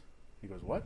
I said, for the love of God, I need you to touch my dice before you leave. He says, you don't want that, man. I only roll average. And I was like, swear to God, I need average so bad right now. And he's like, okay. And for the record, just because I was the only judge, for me to try and to ringer was going to be impossible. So Rocky gave me a text. He's like, hey, I'll be the odd man out if it comes down to it, and don't worry about a refund or anything. And I'm like, dude, that's huge, because we're sitting at odd people right now. So that was Rocky's awesome. Thanks again, Rocky. Oh, he is. I love that man. Jesus. And my dice were delightfully average the rest of the tournament. So thank you, Rocky. Nice. No joke. It's like I just need averages. Jesus, I just need averages. And my dice picked up this game. They went back to average. We started killing things. I got up into those bunkers, and once you get dudes in those bunkers, man, you just go down to everything. You just sit in them, and you make him come try to root you out. I got up on the center objective. He had the forward right one from my view. He didn't get near my objective. I did not get close enough. I'm trying to think. I had a unit. Oh, you had outflankers in this one too, right? You could have two. Yeah, I outflanked with the... And a unit in a truck is two. Is two, yeah. I outflanked with a Chaffee and a unit of infantry on foot. And we came in on that side. I don't think I got close enough to contest his objective because we ran out of time. And that was the one where it was going to be turn 6. And we were literally picking up our last dice when the 15-minute call went, don't start a new round. And we're like, oh, well, shit. Okay. And it's the first round of the tournament, so like neither one of us is hard charging quite yet. Right. Yep. So it's like we looked at the table and it's like, man, I had 2 empty transports sitting near one of my objectives. They can't claim. Shit. Right? So it ends up in a draw. He's got one. He's got his, not his starter corner, but his off corner. Neither one of us are contesting our owns, and I've got the center, and that's it. So we end up in a draw, and I was like, well, I mean, that was a great game, so whatever, right? We're happy with it, but I was like, if I hadn't lost 2 squads of infantry, or I'd been paying attention to move a squad back to that objective, if I knew the game was going to end, I think I could have snuck a minor out of it. Or, his dice could have got hot again that last turn. Maybe he sneaks the minor out of it. So not the worst. Sure. Not the worst result in the world. And it turns out for round 1 a fairly common result. Yeah. Go ahead. That blew me away, the number of draws that came in on that, because of all the 4 playtest scenarios, none of them ever came out as a draw. Yeah. That one, I think it might change the scenario too much, Pat, so take this with a huge grain of salt. But I think if that center one was worth 2, you wouldn't have nearly as many draws. Well, I think the last iteration was to contesting the one and the other one, rather controlling, gave you a point. Mm-hmm. And that was supposed to be the hinge. Yeah. And I like that, but it's actually harder than it's harder than you think in tournament play to get up there into that other guy's objective location, unless you're just completely smashing him, in which case... Well, yeah, you've got to advance right from the get-go. From the word go. Yeah. My thought was you're outflanking one of your vehicles to get that. Well, objective. then you're not favoring a particular list design, but if you're writing a scenario with the assumption that every list or most of them will have that, maybe that it might be worth going back and looking at the list to see how many actually had that. Or your outflankers, whatever they are, go for that. And mine did. I needed another turn to get up there because it's like I can drive on that table edge, but it's not like that table edge is unoccupied. Sure. Right. It's their home sector. It's their home sector. It's their starting sector. They've got tanks. They got armored cars. They've got big guns. Well, and that's again what the secondary objectives were. Yep. And for the record,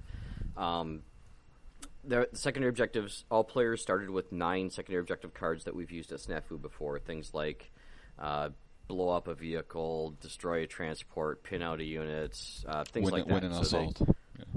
Win an assault. I mean, we have 9 of them, and for every turn, you could turn in up to 3. Yeah. But for all 5 games, you could only max at 12 secondary objective points.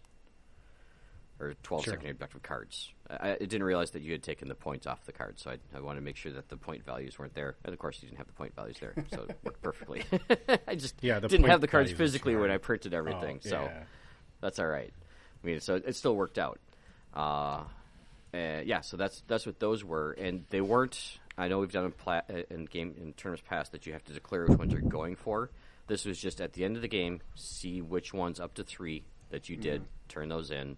You'll have 6 left, whatever. So basically, the first 3 rounds, you could do all 9 of yours if you did it. Spoiler alert, nobody did. Yeah. Bummer. Yeah, it was tough. Yeah. Well, the pack moved. Yep. Only 2 people scored majors on that one. Which obviously enough means they played each other in the next round. Secondary objectives, only 2 people got 3, maxed at 3. And looks like only 2 people didn't lose any units at all in that first round. That's 3 people. Impressive. 3 people. So, yeah. So that was round 1. No one's pulling ahead. Not that bad. No, not too bad. Round 2, I think, went into timely objectives. Yes, yeah. Round 2 was very much timely objectives. Ooh, very much even. Okay. Oh yeah. Round 2 was great because we were on. I think we were on. Was I on Matt Peterson's? I think it was on his board. You were on table 5. Yes, that was his. He had a big ruined church in the center, so it was ruins, not a building, which was nice. Oh, this was your Jeff off round. This was the Battle of the Jeffs for the bacon. Yep. Yeah, this is Jeff on Jeff violence. We were even coming into this in our previous encounters, so it was a rubber match too on top of everything else. So yeah, it's Jeff Fricker, so it's a little Jeff on Jeff violence, which is just great too. Dude's awesome. Yeah, I believe he was playing as Hungarians. You'd be correct. And it's a very strong list. He's got the paratrooper guys that are super motivated in there, so they drop 2 pins when they pass an order check. He's got Jesus, that's really good. Rip-off Italian tank, I like to call it. It's Italian tank, so it's got all the machine guns on it, so you just dack your junk off. He had a little Italian tank with some machine guns on it, if I remember correct, I believe. That sounds right. Yep. And then a good mix of infantry around the edges. So he had a very strong list. It is not something you want to run into in a dark alley. But we were joking. Thankfully, the lights were very bright. The lights were very bright. Too bright, in fact. So it's timely objectives. This is when you want to get up on those objectives and start claiming them as soon as you can.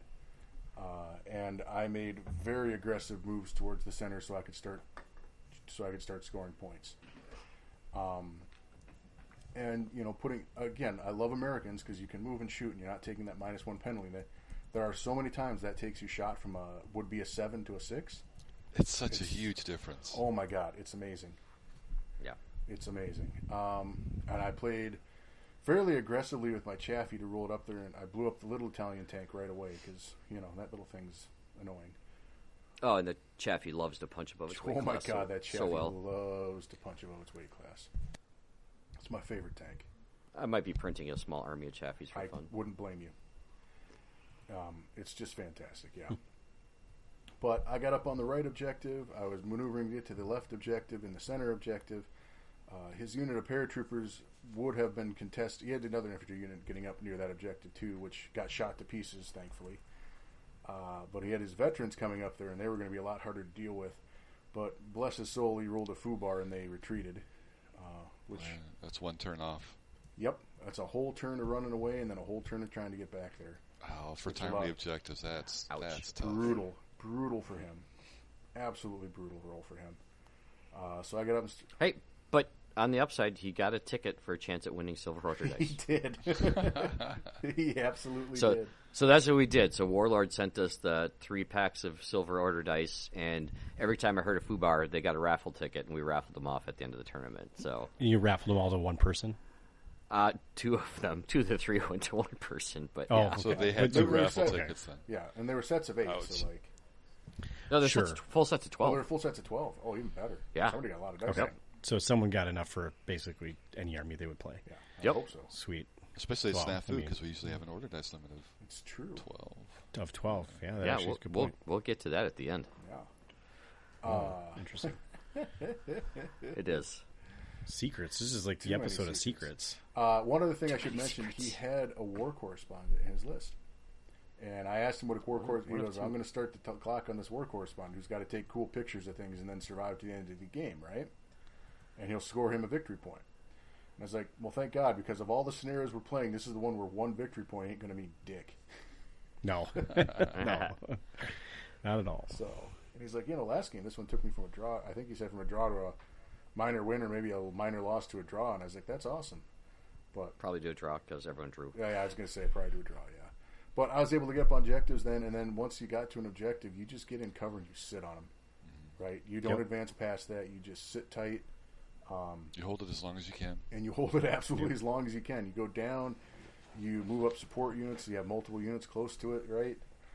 You use guys to screen it if you have to, so people can't charge past you to get to the guys closer to it. Yeah. Any warm body you could throw in the way, because that's what's winning you the game.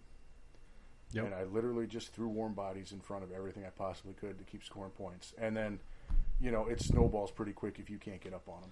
Yeah, get there first and hope they don't have a multi-launcher and anything they can push off or push through. Or hope their multi-launcher doesn't hit. Yep. Yeah, or it's something that's ranging in on you. Yep, or something that's ranging in, yeah. It was, I scored a lot of points. And then I believe you tweaked it, Pat, so the last round those objectives scored double. Yes. Yeah. I don't remember. I was keeping a running total, but I'm pretty sure it ended out something like 11-1 for his war correspondent. So, okay, well, might have been higher than that. Actually, I'm not even sure. But, so, hey, just so you know, Jeff, international community considers this one of the premium competitive scenarios. Nice. Well, sweet. I'll go stroke my ego tonight to that, I think. There you go. Well. And the point of the objectives being worth 2 at the end was, so people aren't giving up on turn 4. Yes. There's no way I can catch up now. There's no way I can catch up now. Right. They start doing the math and it's not possible. Yep. Yeah. Right. Yeah. And that's why that last one, whether it's turn 6 or turn 7, is that okay. 4, I'm not out of the game yet. Yeah. I can still flip it. So. Right. But it's definitely a scenario that you need to be more aggressive than you're normally comfortable with being. Oh yeah, you got to run hair on fire towards those objectives. And Americans are lovely for that because again, I'm moving and shooting, and it's lovely. Although he was super stoked, my Chaffee was not veteran, so I did not have the move and shoot for free on the Chaffee. He was like, "Whoa, really?" And I was like, that's true. That's okay, man. It also didn't have recce, and it didn't have recce either. Yeah, that little toy had to just earn its keep, but it's all on its own.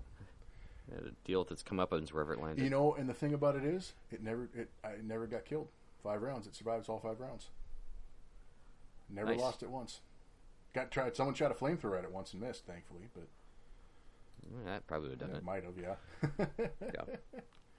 So that's Battle of Jeff's. I won a bag of bacon the next morning. It was a thing. I appreciated the bacon.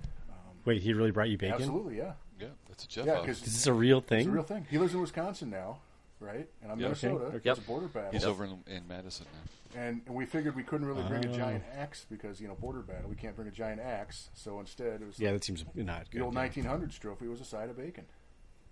Okay, all right. A little bag of Dunkin' Donuts bacon. It was great. That's hilarious. Way to go, Jeff. Awesome. Over here getting one for Minnesota. That's right. That's right. I mean, it's a Minnesota State Championship. I can't let a guy from Wisconsin take me. Jeez. I love Jeff, though. He's super. We always have a ton of fun when we play.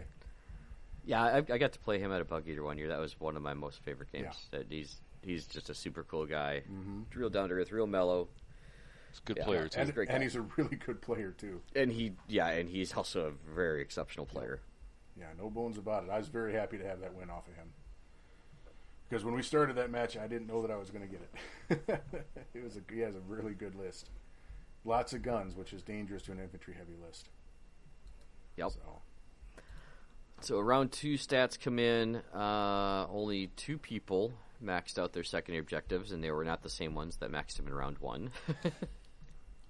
At this point, I'm seeing a lot of great shot cards being turned in. Nice. Order Dice lost. I think one poor guy lost 10. No one else was in double digits. This was a much more even spread between major, minors, and draws. So, I mean, almost complete spread between major and minor draws, so which I'd expect out of timely objectives. So that brings us into round 3, which this scenario was relatively straightforward. This is devastating attack, which is basically like meeting engagement, but kill the vehicles because they're worth more. Yep. I love that. Was all it was. And let's see, who did you play in round 3, Tor. Jeff? Oh, yeah, Italy. Tor. Nice. Tor had his Italians. Yep. And Tor's Italian list is, I mean, it's terrifying. So again, and Tor caught this time. We took out the Avante Savoia rule and we gave Exo support instead. Oh, and he that's used right. it this time.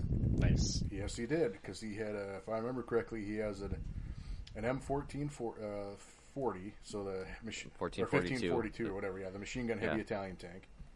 Yep. And he's got the Panzer III, the fact one that's got all machine gun shots on it. Yep. The DACA. DACA Panzer III, and then he had an armored car. I think that had I think he's the one that has too many turrets on it too. So he's got like 3 or 4 machine guns on that bastard too. I don't know.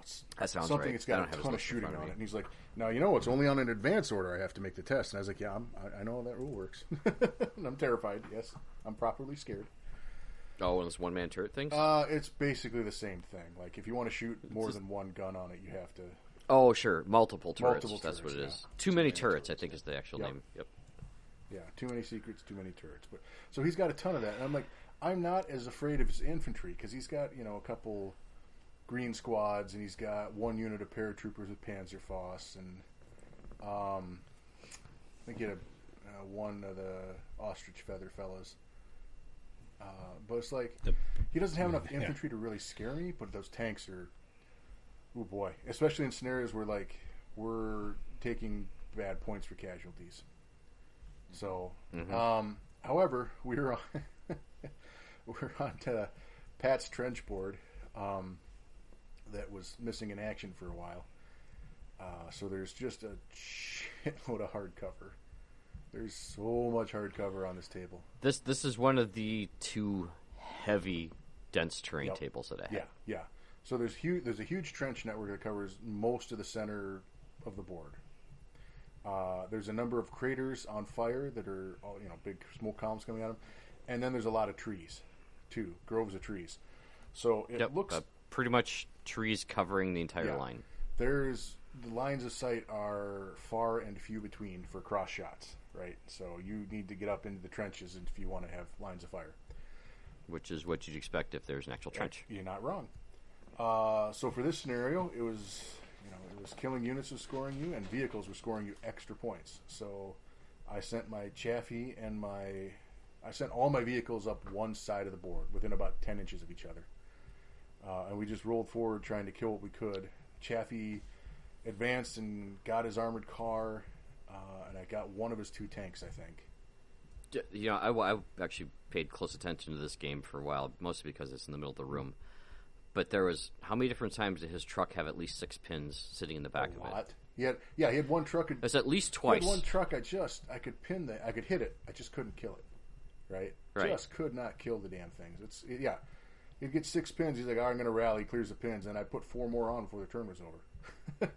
Right. Yep. Yeah. It's like he's commented that they were just delivering pins to their local vendor. Right. Well, and the thing, I mean, I think it was worth 2 points if I killed the damn thing. So it's like you have to kill it, right? And, Yep. But yeah, so like the Chaffee's doing work. The guys are trying to kill things. He snipes one of my machine gun teams. I think that's the kill he got, was one of my machine gun teams. At which point I started, I had been trying to advance guys up, but he has a sniper, and I've got a whole bunch of small teams. And I was like, nope. And I just backed him off to the back edge of the board. I was like, screw it, we're not getting anywhere near that guy. Preserve points. And preserve order day. So my tank killed one of his tanks, one of his armored cars, and I think I finally did kill that truck eventually. And I think he killed one of my small teams back. And I think that was it. I think we played 6 rounds, and I think that's where the game ended. Because so many of our shots are over hard cover. I mean, we needed 7s, I think, on 80% of our shots, both of us, because there's just so much hard cover and long range down. It's just like Jesus. Yep. Yeah, hard cover down will do it. Period. Yep. So it's like, There was we were throwing a lot of dice, but we weren't hitting a lot. But yeah, I used the mobile tank and the armored car to score the points I could, and that did it. So I think he only lost 3 units and I lost 1, but that's still enough because vehicles were worth extra for the major victory. So, but super fun game. Tor, he's really fun to talk to. He's social, and I love the man. And he plays just fine. You just kind of, and he knows it too. He even had me pull first round dice to keep it moving faster. But we moved right along just fine. So I think he's really working at it. Like I thought we had a good pace. Yeah. So cool. Yeah, I kind of had a running gag with him every time I walked by round 1 and 2. I'd just say, "Hey, Tor, next dice." Not even looking at his table. I'd say, "Hey, Tor, next dice." And the worst part is I'm over here thinking like I'm starting to decide that I need to pull my small teams back so they don't get snipered off the table because sniper doesn't care about hard cover. And all of a sudden, I was like, "Shit!" I had the dice bag, so it was like a good minute there where I was supposed to pull the next dice and I didn't. I was like, "Oh, Jesus! I've become what I hate the most." It happens. But he didn't mind. But yeah, Tor's super fun to play with. So He's super fun just to talk to.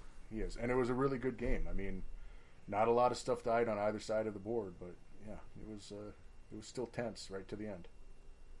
So super fun. So end of round 3, it looks like we've got a really good mix. A little more to the major victories. Looks like 2 minor victories. Secondary objectives. 2 people got 3 that are not the ones that got 3 in the first 2 rounds. Jeez. The order dice loss are starting to stack up, though. There's starting to be some clear pullaways and some clear in the mix there for the third tiebreaker. Okay. And that was the end of day 1. Okay. Good day. So, end of day 1, looks like we had, let's see, Jeff and Monty were pretty much at the top, it looks like. I'm not sorting this right now just because I'm just kind of eyeballing it. Yeah, we've got 50, 45, 45, 40, 40, 40, 40. So there's a clear line between the top 6 and the rest of the division. So okay. So obviously those people are going to have to deal with each other beginning round 4 the next day. So we went out with I think we went to Devani's, right, Jeff? Devani's right over there. Yep. Bunch of local guys, and I took about the longest way possible because I turned the wrong way out of the store. Well, because my phone was in my hand in such a way that its left turn or right turn was like not adjusting to where my car was when I was backing out of it. It's hilarious because the direct route to the Devani's from the parking lot of the thing is literally 2 turns. Yeah, I made at least 4. Yeah, that's all good. Yeah. I got there. You got there. Eventually. Yeah, sure. Yep. So it was nice to chit-chat with everyone that showed up for it. I think there was, 6 or 8 of us or something like 8 that? of us by the peak, yeah. Nice. Yeah, it was super nice. Yeah, and I hadn't been in Devani's in like a decade, so, you know, it was cool. Devani's is my go-to. Yeah. Well, you know what's funny? Sorry, here's a tangent for you. I was like, I'm eating it, and I'm like, this tastes really good and familiar. I was like, oh, that's right. Every time we make pizzas in the uni here at home, we use Devani's pizza sauce in it. So I was like, there you go. Okay. That's why this tastes so good. Nice. So, hey, a separate further tangent on your tangent. I got a Boundary Waters trip coming up, and tomorrow going into the dehydrator is actually some Devani's pizza sauce. Nice. I want to try that sometime. I didn't know. I had never thought of dehydrating pizza sauce. Do you rehydrate it? I assume you don't just eat it like beef jerky. No, you absolutely rehydrate with hot water. All right, okay, just making sure. Yes. It's like This is the worst pizza fruit roll-up sauce I've ever had. Got it. That'd be I mean, tomatoes are fruits, so I mean, it's a thing. Right? Tomato leather fruit roll-up. Oh, it sounds awful. No, you break it apart, rehydrate. It takes about 20 minutes with hot water, about 40 minutes with cold water. So yeah, cool. Okay, yeah. So yeah, that was the end of day 1, and lo and behold, everybody made it back for day 2. Nice. Hey, congratulations! Nice. I knew you talked about someone who said they maybe couldn't play on Sunday or Saturday, one of the days. Did that player just not play? That player did not play. Okay. So, but I wasn't sure. Sometimes the people who are just don't show up for day 2, but everyone did, which is good. Yeah, great. So, and they even knew what the scenario was, and they still showed up for it. And that was the it was the only attacker defender scenario. It was the surrounded. Okay. And this is straight out of the book, but it's tweaked to do the major minor victory thing, which I love to do because it really adds some separation. Yeah. Okay. I actually really liked your other tweak with this one, Pat. Oh yeah. So that was the 1 victory point for every enemy infantry artillery, and 2 victory points for every every enemy non-transport vehicle. Yep. Which, if you read that, means empty transports score 0. Yep. Completely expendable. And I did go through that morning of, and also make sure that everyone was clear on that particular fact before the game started. I also made a blanket announcement. I said, okay, you will start today with 9 secondary objective cards. We have some up here. Refill what you need to, and interpret that however you want to. Yep. And Sure. people kept asking questions, and I said, interpret that however you want to. Have 9 secondary objective cards in your hand. Yep. And I had alluded to the day before that getting here early and picking up secondary objective cards might be in your favor. Because there is a finite amount. Yes. Right. I've only made so many of each of the cards. Which is fine, which is perfect. There was a lot of people who picked up the exploding tank one more than once. Yep. Yeah. There sure was. So, yes, and there was quite an uptick in secondary objectives the second day. Imagine that. Oh, look at that. Yeah. Yeah. So that was by design. Sure. If you haven't figured out by now, everything I do is by design. It's just a question of it's good design or not. It's most things in life, right? Yes. As my father often said, there's no such thing as coincidence, just plans other people didn't tell you about. It's equally, yeah. Yes. So, in round 4, Jeff, who did you Monty. play? Oh, that's right. Yeah, you guys were deadlocked Yep. there. I had to play Monty, and I love Monty. And he was rolling hard day 1. Yeah, well, he God bless the man. He's like, everybody was like talking to me like how I could bring such a hard list. I didn't realize what I'd done, and it's like, yeah, well, dude, it's okay. Monty had the grandma's cooking of the British lists. All Gurkha,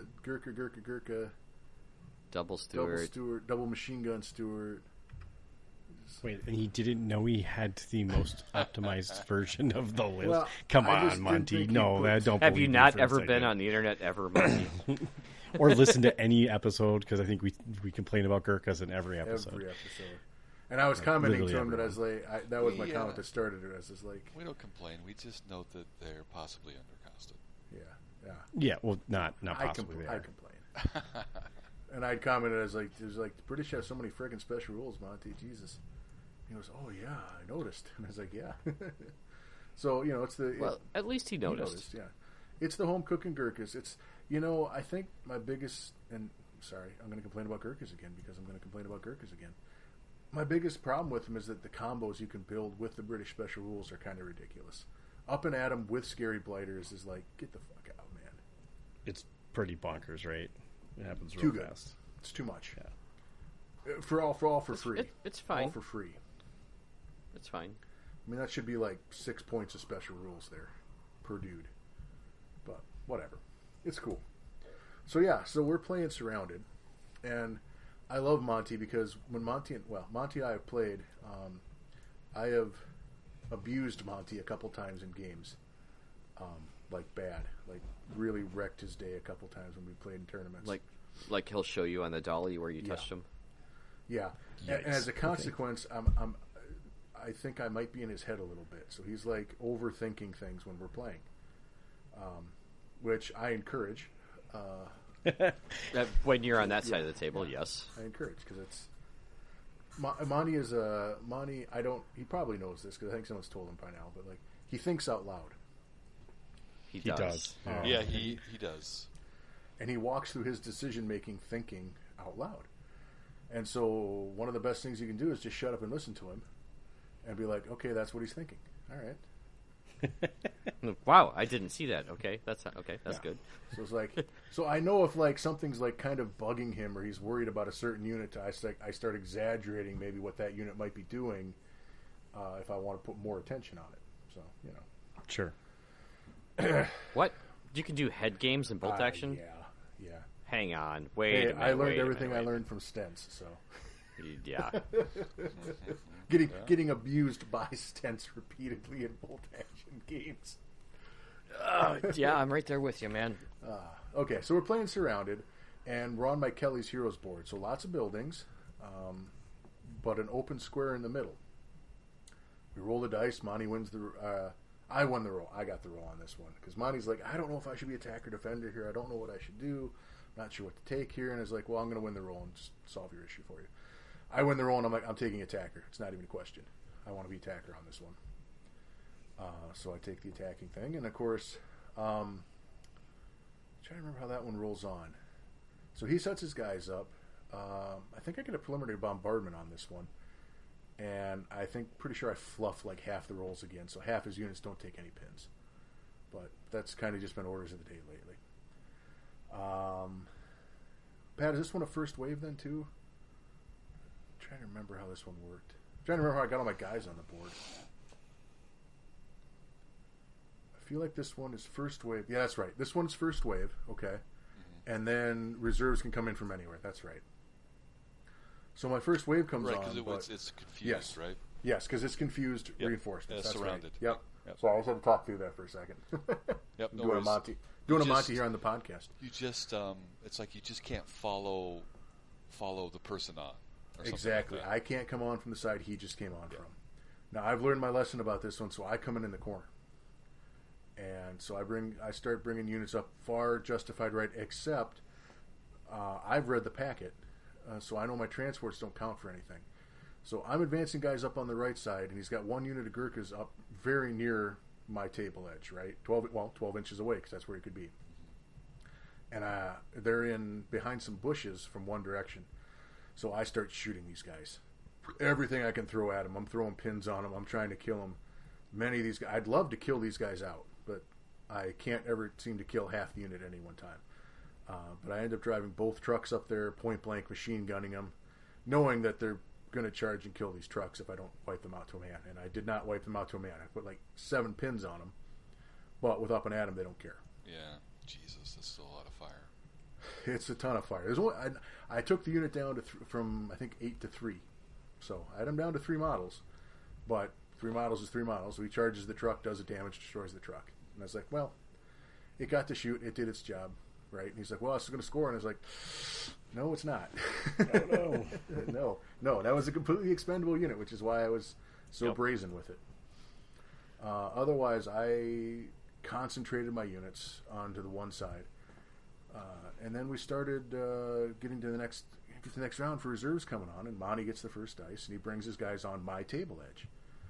But he doesn't bring them on into my cluster guys, because he's deployed almost all of his Gurkhas on the board, right? He's only got 1 unit of Gurkhas in a truck, a flamethrower team in a truck, I think another flamethrower team on foot, I want to say, and then what did he still have in reserve? I think he still had 1 of his tanks in reserve, maybe both of his tanks in reserve. I'm not quite sure on that.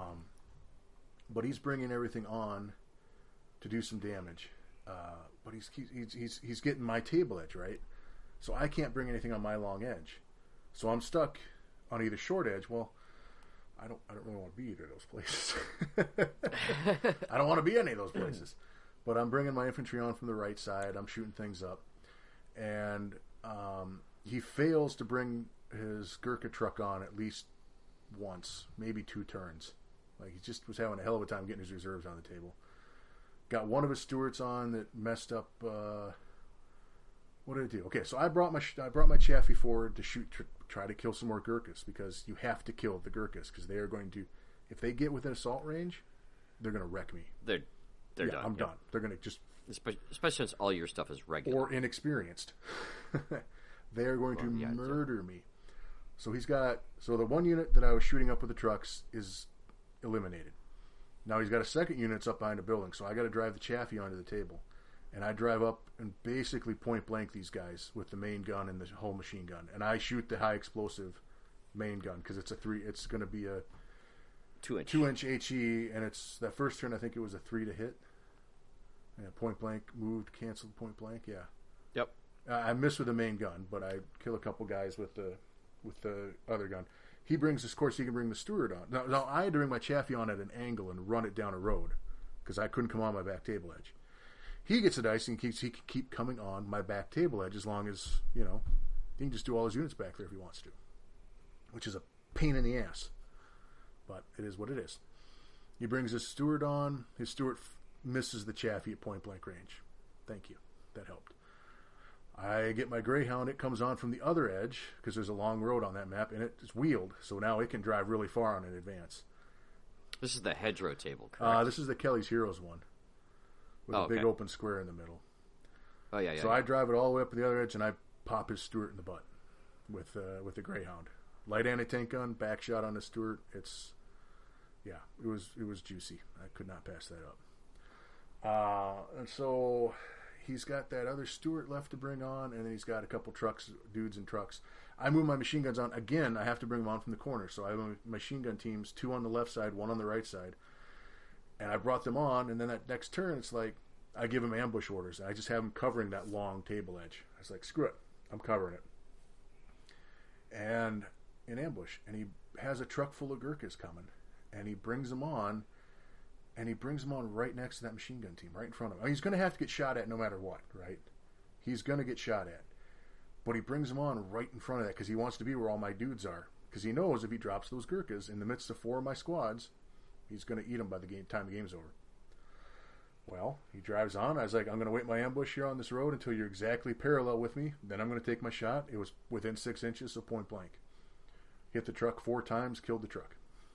Dumped the guys out of the truck, and I did 3 or 4 casualties. It was pretty damn good roll. Nice. Really nice. Nice. Very nice. And now his guys are out of the truck, down in front of all my dudes with rifles. So they just got chewed right up, which was beautiful. And actually, now that I think about this one, he brings the flamethrower team on in a Jeep, and he wants to shoot the Chaffee with it, or maybe the Greyhound. They come on, and I shoot them. I only pin them with the machine gun the first time. I didn't kill them when they came on the board, but I pin them, and that's enough. When they get out, he missed the flamethrower, misses on its shot. With the extra pin saves the day. And the next turn, I just gunned them all down. Chaffee swings the turret around, just machine guns dudes to death. It's great. I love that thing. Yeah, you chewed up his unit pretty hardcore. And then my Nebelwerfer, which he's terrified of, and is getting an inordinate amount of things shot at it, like his artillery pieces and his mortar. I think it was his mortar, are all trying to shoot my multi-launcher, and I'm totally okay with that.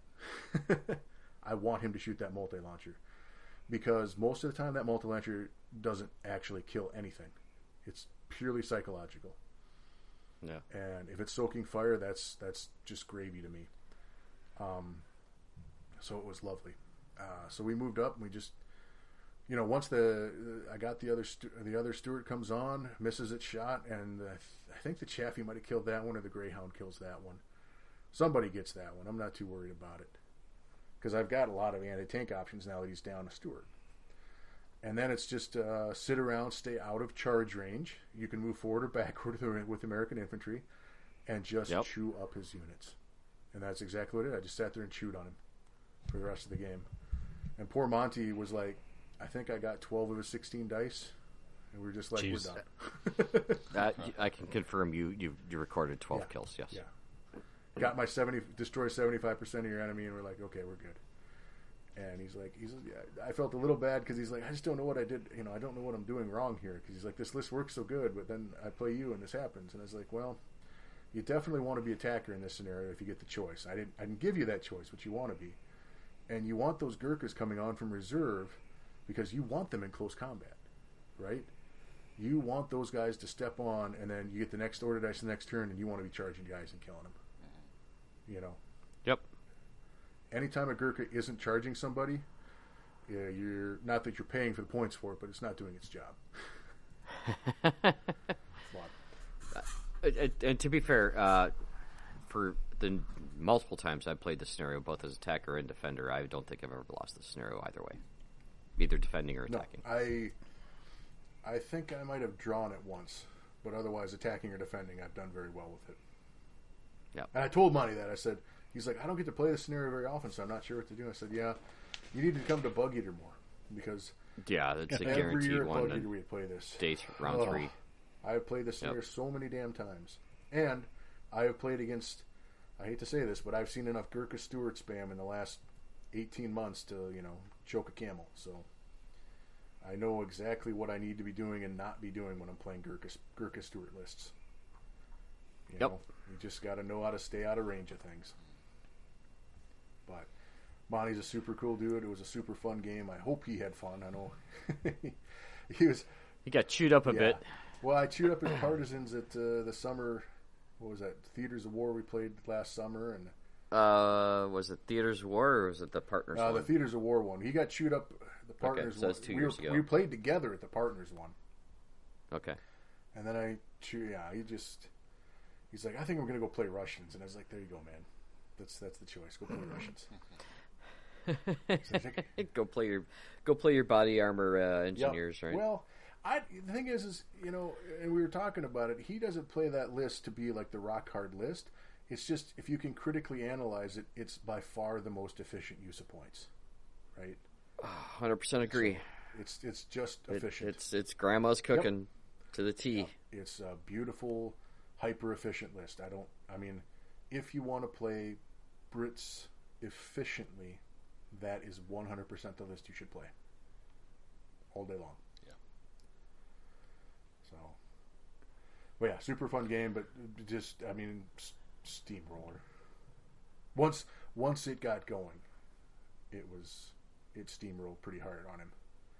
But again, those first couple turns, I wasn't sure I was going to even. I could very easily have lost that game. A couple things go different, so. But tons of fun. So a lot less actual. The major victories were only 5 in this round. Surprised it was that few. So yeah, it was a decisive round, I'll say. Secondary objectives were the most that were scored in this round of the entire tournament. 1, 2, 3, 4, 5. 5 players maxed on their secondary objectives. I'm assuming when you do the secondary objectives, they couldn't turn the same one in more than once, right? In the same round, sorry. No, I think they could in this one. So if you kill one tank, you could throw 3 secondary objectives. No, you had to kill 3 tanks. Right. Okay, but you could do it 3 times, but you'd have right. You can only kill the HQ once unless they had 2 HQs or whatever. Okay, all right, cool. Yes. Yeah. Yep. So fairly decisive round 4. Let's see, 1, 2, 3.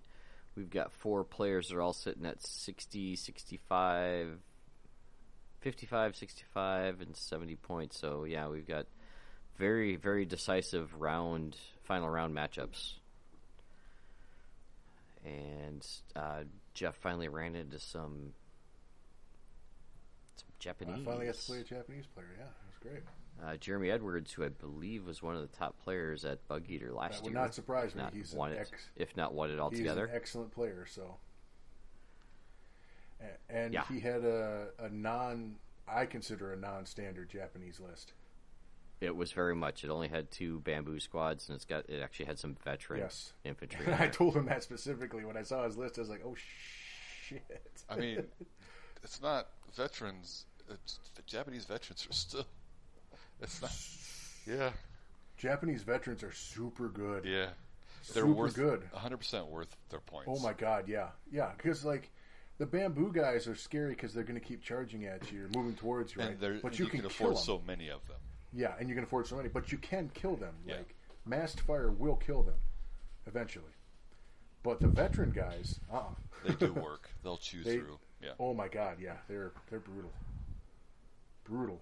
So, and my personal favorite, he also had 2 spigot mortars. Yeah, he did. Those were causing some trouble all throughout the entire Yikes. tournament. Yeah. They were just Two ridiculously. of them. Ouch. 2 spigot mortars. He had a chi. Yeah, I think it was his Amir list actually. Okay. So I mean, he had Close. His tanks were slightly different, It's very the tanks, but are everything different, else is yep. very And we'll- similar. Time permitting, we'll get to. He's one of the top 6 that we'll get to go through their list I with. think he had a Chi-Ha or a Chi-Ho. Not sure. He had a one of the medium tanks, and then the other one I think might have been a Type 97. It was a lighter tank. But I think it had a low velocity anti-tank gun on it. Yeah, Sounds right. Probably the 97 armored car. 95. Well, he had an armored car too. Yeah, armored car and 2 tanks. Okay. Well, Yeah. The tanks are different. We'll get to his. Yeah, we'll have to go through his down the list road. later, but needless to say, it's round 5. I know this guy knows how to play the game of bolt action, and he's got a hell of a strong list. So it's nerve wracking, and we're playing on the Tudor. I call it the Tudor board. It's all the nice Tudor buildings we got from Jacob. Thank you. Yeah, Yep. beautiful yep. table. I love that table. And to me personally, I think this is the pinnacle of if you're going to do this is your standard bolt action table. This is what it is. I would agree. Perfect mix of cover, non-cover, open roads, and everything is there. You know, the tank traps in the right spot, and just some decorative trees that sometimes get on the table, sometimes don't, depending who sets it up or where the trees ended Absolutely. up. But the trees don't do anything; they're just aesthetics. You know, they're just single. They're not representing death strain. But this is like, if this is a bolt action, this is your prime example of what a bolt action table should be, and it is gorgeous on top of it. Because Jacob is a fantastic painter. 100% agree. Absolutely. Yeah. Yep, 100% agree. And I just before round 5 starts, I just want to give a TO high five to myself. I have managed to get a 20-man tournament, 5 rounds. Nobody had duplicate opponents. Nobody played in the same table twice. That is impressive. Well done. That Yep. Yeah. Good job, Romestray. and all of them were still Swiss paired. You know, of course you have people at plus minus 5 points at this point, but those are virtually equal. Mm-hmm. So Yeah, that was super awesome. and then it almost didn't happen. I put the scores up. I'm like, there we go, perfect. And then I noticed, like, no, wait, he played in this table. No. Fortunately, it was lunch and everyone was still hanging around doing whatever, so I was able to quick switch it. And I'm like, all right, there we go. Now nobody's played in the same table. No one's played the same opponent. Nice. It's perfect. That was very satisfactory to have that. Yep. So in the final scenario was, I'm going to say relatively new, but it has been played before. It was done, actually I think, it's based on a jugger scenario, but it's corrected, for lack of a better term. Mm-hmm. So it's called Objective Grab, and at the end of the round, if you do claim an objective, you grab it. You put your marker on it, that's yours until someone takes it back from you. It can't be contested later. It has to be controlled later by somebody else. So I mean, that's a key difference, and I did go around and specify that key difference at the beginning of the round to everybody. It's like, you control it until it's taken back. You can't contest it in later rounds. Yep. So, and this one was also first wave. So it's a little speedier play. Yeah. And then you and Jeremy tilted off. Yes, we did. And so you guys were basically battling for first. And then I think Ryan W. and Rick Davis were basically battling for potentially first. Yes. Yeah. Because Ryan was right there in the mix with you. He was at... I intentionally didn't tell you this. But basically, if you had drawed and he had minored, he would have won. Sorry, if he had majored and you had drawed, he would have won. He'd need 10 points on There you go. Yep. So he's within striking distance. Of course, obviously your opponent is right in your face, and obviously very much in striking distance too. Yeah. So this is one of those. This is weird how bolt action always comes down to, like, okay, you're playing for first or fourth when you're in the last round in these type of things. It's like, yeah. Yeah, it's super nerve-wracking if you're trying to actually win, because it's like, you have to win your last round. Yeah, you can't play soft and like cush your way into it. No, and there's no amount of lead that's insurmountable if you get tagged. So, but yeah. So yeah, this is a fun game. He is an excellent player. That list is terrifying to me just a little bit. Double spigots is gross. So thankfully it's a first wave, so the spigots can't shoot that first turn. None of our artillery can. He brings on. Let's see, how did the tank comes? Okay, start over. So there's a couple roads on this table. So I'm bringing some stuff on. Machine gun team's coming up the left side. I'm trying to hold off bringing my tank on till the end because I want to respond to where his tanks come on. Same with the armored car. And I'm trying to hold back on as much of my trucks with dudes in them as I can. But it's going. He has truck full of dudes, engineers with a flamethrower, come up a road on the corner on the very side of the board, and trucks up behind the building. I was like, well, shit. Okay. I get my order dice. I was like, screw it. Here comes my truck with dudes on it. Drives up, advances up, machine guns his truck and kills it. Nice. Dumps the dudes out. They get the down order. Get the next order dice. My guys get out and shoot them to pieces. And I was like, yes. That worked out super well to get rid of that flamethrower engineer team. Right? But the downside is normally with Japanese, you do not want to get near them either. Right? You want to stay back and kill as many with rifle fire as you can before they get to you. So get real close without looking like you're getting close? Yeah, well, I ended up getting a hell of a lot closer than I ever wanted to there. But it's like, sometimes you just have to play aggressive if you want to win. And so rather than leave those guys with their ass on a limb, I ended up shifting 3 of my squads of dudes up into that same area because there was an objective marker up in that area. So I poured dudes into that little corner of the board. And he brings his tank up there, and of course his tank is, it's shooting and killing dudes. So I'm just going whatever unit he's targeting, I'm going down with if I can. Right, get in cover and then just go down and try to minimize casualties. So those guys are getting chewed up. Put a unit of guys in the building there because there was a building fairly close to it too. His other tank is coming up the center of the board. Bring the Chaffee on. Chaffee takes the road, drives right out into the open in the middle of the damn board, and pops his tank. Felt great. That Chaffee, when it's shooting at other tanks, that Chaffee's a menace. It couldn't hit a damn thing with its high explosive, but it was a menace when it was shooting that armor piercing. It punches above its weight class so above. well. I think that just for 15 points over the Daka Stewart, it's just like I am really drawn to that thing so hard. If you're shooting other tanks, it is night and day better. Yeah. Well, yeah, just absolutely. night and day better.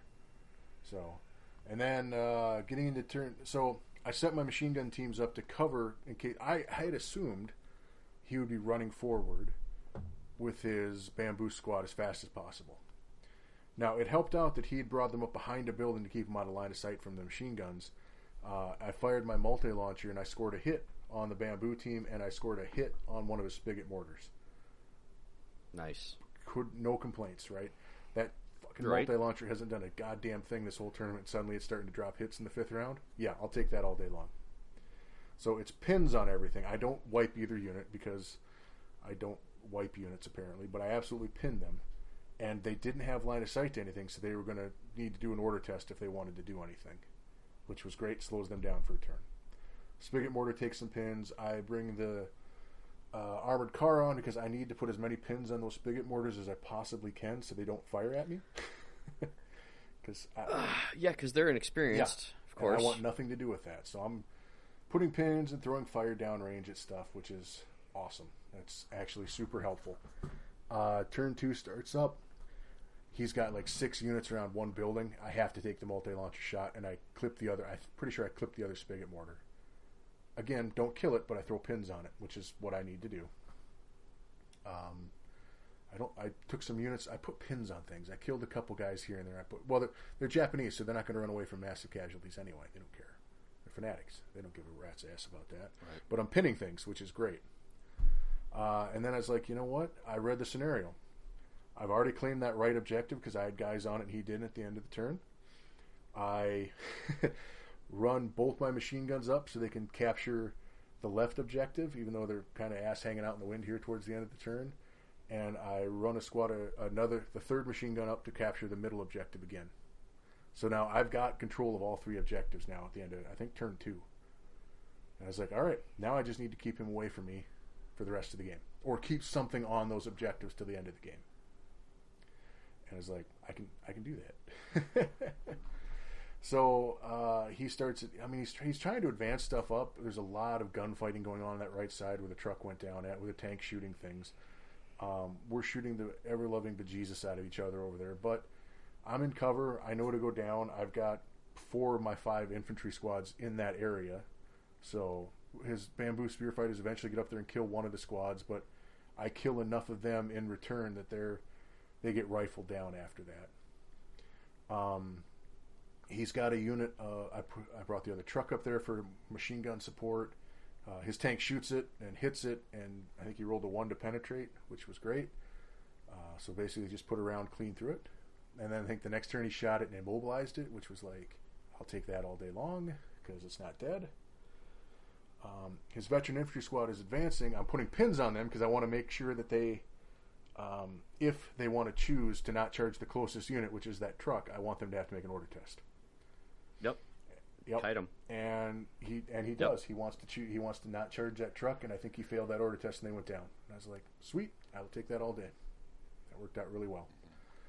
Because I'm frenzy baiting. That's all I'm doing. I'm sticking expendable stuff out there to frenzy bait so they don't charge my infantry squads. Wow, second old Warhammer reference. Yep, that's totally legit. Checks out. Those machine gun teams, there's buildings close to both of the other objectives, so I shift guys into the buildings. I was just not going to make it easy to shoot them. He moves the squad up to the center into the dragon's teeth there. My tank is trying to shoot and kill these guys. And again, I'm missing with the high explosive at point blank, which is frustrating. Weird. It's what it is. And then here come the 2 suicide anti-tank guys creeping up. And I'm thinking, shit, because they will wreck a Chaffee if they get to it. Right? Yeah, they'll wreck a lot of shit if they get to So they'll wreck anything if they get to it. They'll wreck whatever they touch. So I put my 1 infantry squad that's not in that giant fur ball on the left side in ambush, and I have my officer in a building by herself, about a third of the way up the board. And I was like, get towards the end of the turn, and I was like, all right, we're just going to ambush the squad here. We'll hang out there. So he activates the first suicide anti-tank guy. And that one has a clear line to the Chaffee. So he starts running out, and I come out of ambush, and I kill him. I was like, thank God, that saved the Chaffee. Well, he's got another one, except the other one would have to go across rough terrain, so he can't make the 12 inches. He has to go 6 inches. I was like, okay. So he goes up 6 inches. So now that dude's standing in the open, and there's only a couple order dice left in the sack. If he gets the first one next turn, he's going to charge and kill that Chaffee, 100%. My order dice comes up, and I was like, we're doing this. Sent my officer halfway up the table. Out of the building, she just runs out, clean out of the building. Now, next turn comes around, I get the first order dice, I charge my officer into the suicide anti-tank guy. Nice. It's like, we're going, baby. I approve this action. We're going. And inexperienced versus inexperienced, but I had him in the open, so I got the first roll. Yep. I was like, oh, nice. Thank God. So, did your officer have a submachine gun?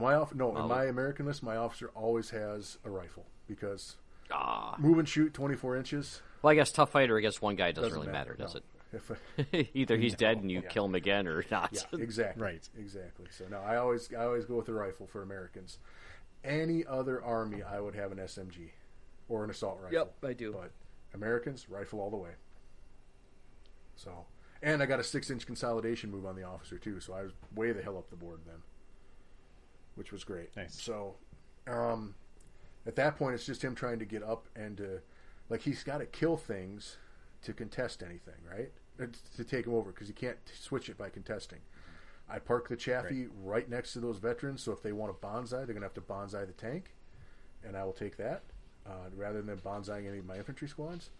And then I run that Greyhound up the very left side of the board and turn the corner towards that bigger squad of bamboo spearmen, so that if he wants to bonsai, he's got to go for the armored car.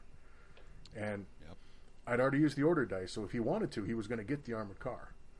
But that wasn't going to help him win the game. And so he made the order. He He made the order test to charge or to bonsai, but he ran instead of charging.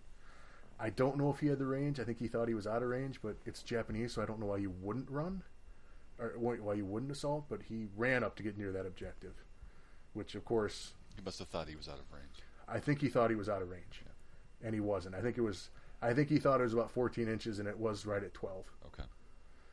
So, right. happens. Otherwise, you try to pass the order check and just charge. Exactly, Yep. exactly. But he got guys up close to the objective, but I'd already flipped it, and I had guys right there next to it. So, by the way the grabbing scenarios works, they're still mine. Mm-hmm. So game ends out. I've got all the objectives, even though we've got guys near all of them now. I claimed them when they were open, and they're mine. Yep.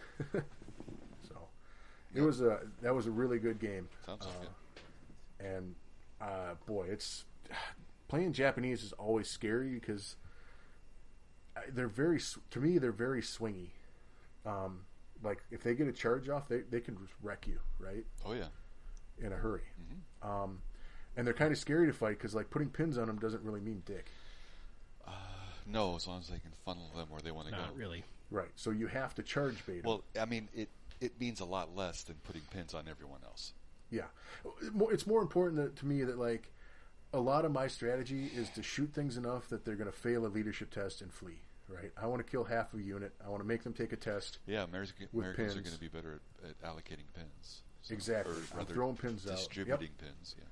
Exactly. That's what I want to do, and that does not matter to the Japanese. No. And that makes it harder to Yeah. fight them. And it can be a real grind with Japanese depending upon how they build the list. So Yeah, and that was an excellent list. I absolutely understand why he was at the top of the heap there because that was a brutal, hard list. Nice. And thankfully, I think he got 3 shots off with a spigot mortar by the game end. But at that point, he was trying to shoot the armored car, and he rolled ones. Just he could not stop rolling ones to hit with that spigot mortar. So I was not complaining. no. I mean, if he rolls a 6, there's nothing you can do about it, right? Guy rolls a 6 with a heavy mortar of any kind, you just have to take it because it's like, the dice just screwed you today. Yep. It happens. Right. And I would not. Yeah, I would let guys hit me with a 6 all day long. So, but it worked out really well. He appreciated getting charge bait. He's like, people always do that inadvertently. It's like, it's like I know to do that on purpose. Yeah, that 4 or 5 years in 8th edition of Warhammer. That's kind of I've seen enough chaos, frickin' Marauders, 40 block or whatever the Corn demons Marauders. With flails or whatever. Yeah, it was flails, right? Yeah. I think they were like pink horrors or something like that were frenzy too, and it's just like, oh god, I want nothing to do with that. Blood letters. Blood letters. Blood letters. Yeah. It's like, nope, we are charge baiting you everywhere I possibly can with stuff that's going to pull you away from the objectives. Yeah. So At least blood letters were like expensive, Yeah, right. and by the end, people were bringing like giant blocks of them. It was like that. Death Stars. Yeah, just super Death Star blood letters was hilarious. I had other words for it, sure. Yeah, well, I mean, it's gross as fuck, but right, you're just feeding it little ass units. You're like, all right, you're gonna have these guys next. Like, you're not getting the things that matter. Here, let me run these nobblers right up in front of that unit. Yeah, I'm exactly. Yeah. I'm going to offset them, so you're going to overrun right in, so I can flank charge you with my iron guts. Yeah. Right. Yep. And still hope you win. Yeah, I'd still hope you win. That's right. So, Oof. Yeah, those good old days. Well, maybe we'll see those days again. I don't know that they're going to be the good old days anymore. But There'll be days. there'll be days. There'll be Good days old like days this. are never the good old days. Interestingly enough, I'm just doing some work downstairs in the basement, getting everything cleared away, and I found my old orker army. So, yeah, Nice. I opened that up, and I kind of looked back at those. I'm like, wow, it's like 10 years ago now. So, It's been a long time. Yeah, it's been a long time. All my armies are sitting in the garage. It's probably not the best place for them to be sitting, but that's where they're sitting. yeah. Yeah. Someday, maybe we'll get them out again. Well, Jeff, that sounded like Yeah. a good strong finish. It did, and like I told Pat, is like I drew that first game, and I was like, if I want that miniature for being one of the top 3, I'm gonna have to do everything I can, and so I did everything I could. Yeah, you came over at the end of round 3 and you just looked exhausted. You're like, well, Pat, I did everything I possibly could to win this I was fucking like, thing. I couldn't have done anything else. I majored all 4 games after that first one. It's like that's literally Nice. everything I could do. Yep. Yeah. Cool. Well, so where did they end up Pat? I mean, obviously we know Jeff did well, but how well did Jeff do? Oh, Jeff did very well. Yes. So Jeff took the. He is your Minnesota All State right. champion. Congratulations. hey, Jeff. congratulations! And he also when Warlord does their certificate packs for these, they do the first, second, third, and a bunch of stuff doesn't matter, and they leave you some blank ones that you can fill in yourself, your own discretion.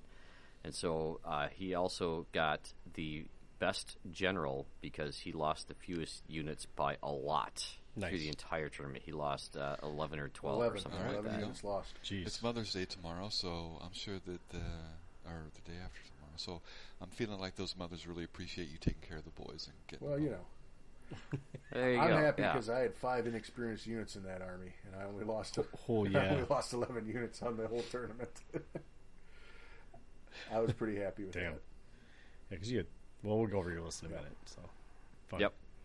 And then coming in second, out of the blue, Ian Morit came in because Nice. the other two that were top going into it both had major losses, and he had a major victory. So he did the submarine go. move Nice. to Yep. pull into second Nice.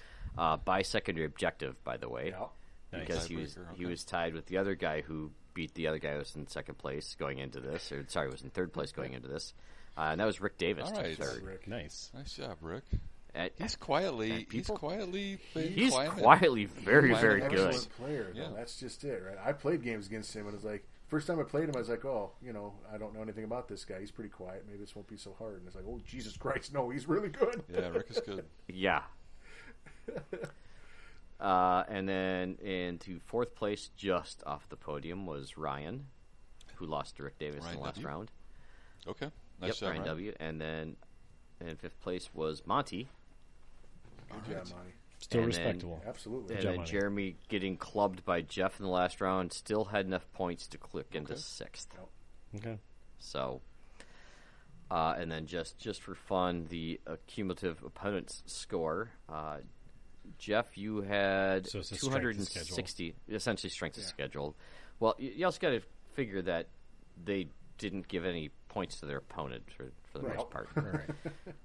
So 260 for Jeff, 265 for Ian. Rick had 220, so like the lowest. And then Ryan W. and Monty both had 295 points Ouch. for their opponents against them. And Jeremy had, well, I mean, they faced Jeff. faced, well, one of them faced Jeff. Yeah, fair. Monty did.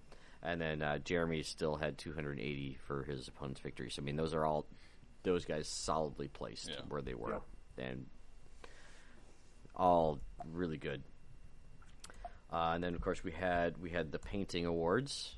And this won't surprise anybody, the fact that Monty ran away with it. Beautiful army. Yeah. So, and then Chris Foreman came in second. He's really good. I mean, yeah. And then Ryan W. came in third for that, it looks like. And then we had our sportsman, first place, Jesse. And this was a tiebreaker, and of course, tiebreaker for best sports is whoever had more battle score than the other person, because if you're a nice guy and beat them, all the more to you. Right.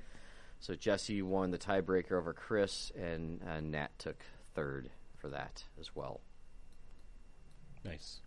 So we also did have we'd mentioned our sponsors real quick. Let's hit them before we go to the next part. So our sponsors were, of course, Warlord Games, Rubicon USA, Kick-Ass Mail Order, Father and Son Gaming, Osprey, and then we had a commission painter, War Game Zone, and he does really good stuff. And he had sent 6 things that were kind of in the mix, and I'm like, well, with the count we have, everybody's leaving with something. You know, there's prizes for everybody, all the way down to last place. So I just raffled those off between rounds 4 and 5, and I just took Excel and did a random generator until I got 6 different names. And then those went to Ian, Rick Davis got one, Jeff got one, Paul got one, Tor got one, and Tom got one. Now, Tom is the youngest player in the group. He is Ian's son, who came over with him. He's 13, I think. and he's very excited. And he got to play Matt Peterson in the last round. Nice. And every time I walked by that table, he would look at me and go, "I killed another unit. I killed another unit." And Matt's smiling the whole time. And Matt's smiling the whole time, ear to ear. Because Matt's like, "Oh, no. If you place this template right here, you're not only getting all this unit, but you're also getting part of this unit, too." And it's like, Matt, that's your own unit, man. And so he basically tabled Matt, and he was so giddy about the whole thing. I was DMing with Ian. I'm hoping his wife was driving home because it was like 11 or 12 o'clock that night, and I knew they're driving back to not Iowa, further south than that. What's just below Iowa? Anyway, Missouri. It's late, brain's not working. Anyway, they're from further south. They drove the furthest.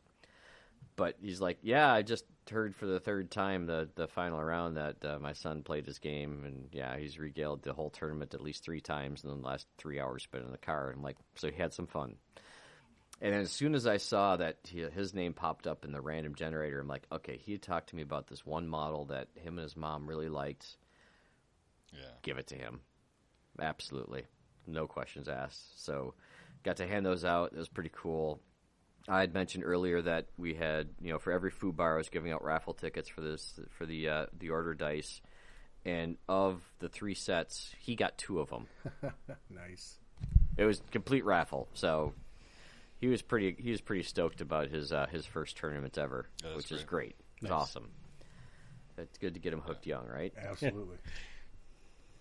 So, yeah, and so I had the cost sheet, and I netted $1.53. You did it right, then. Nice. Congratulations. Now tell the IRS that. The claim taxes on $1.53. Well, don't worry, they took enough. Yeah, right. The biggest problem is if you use PayPal or something and you generate enough tournament fees, you're gonna have to figure that out. Well, I also paid out through PayPal. Yeah, you're fair. Yeah, we have ways of working with that, so no worries. Yeah. You could definitely do it. You just have to remember that you're going to get some forms at the end of the year. Yes, those will be filled out next year. I believe so, unless the technology doesn't catch up still. Who knows? But so, I mean, so the venue was, as far as venues go, and I did ask people this in the survey, and I agree 100%. The venue is at best a 4 out of 5. Oh, that high? At best. I would personally rate it as the space. The space is excellent, I thought.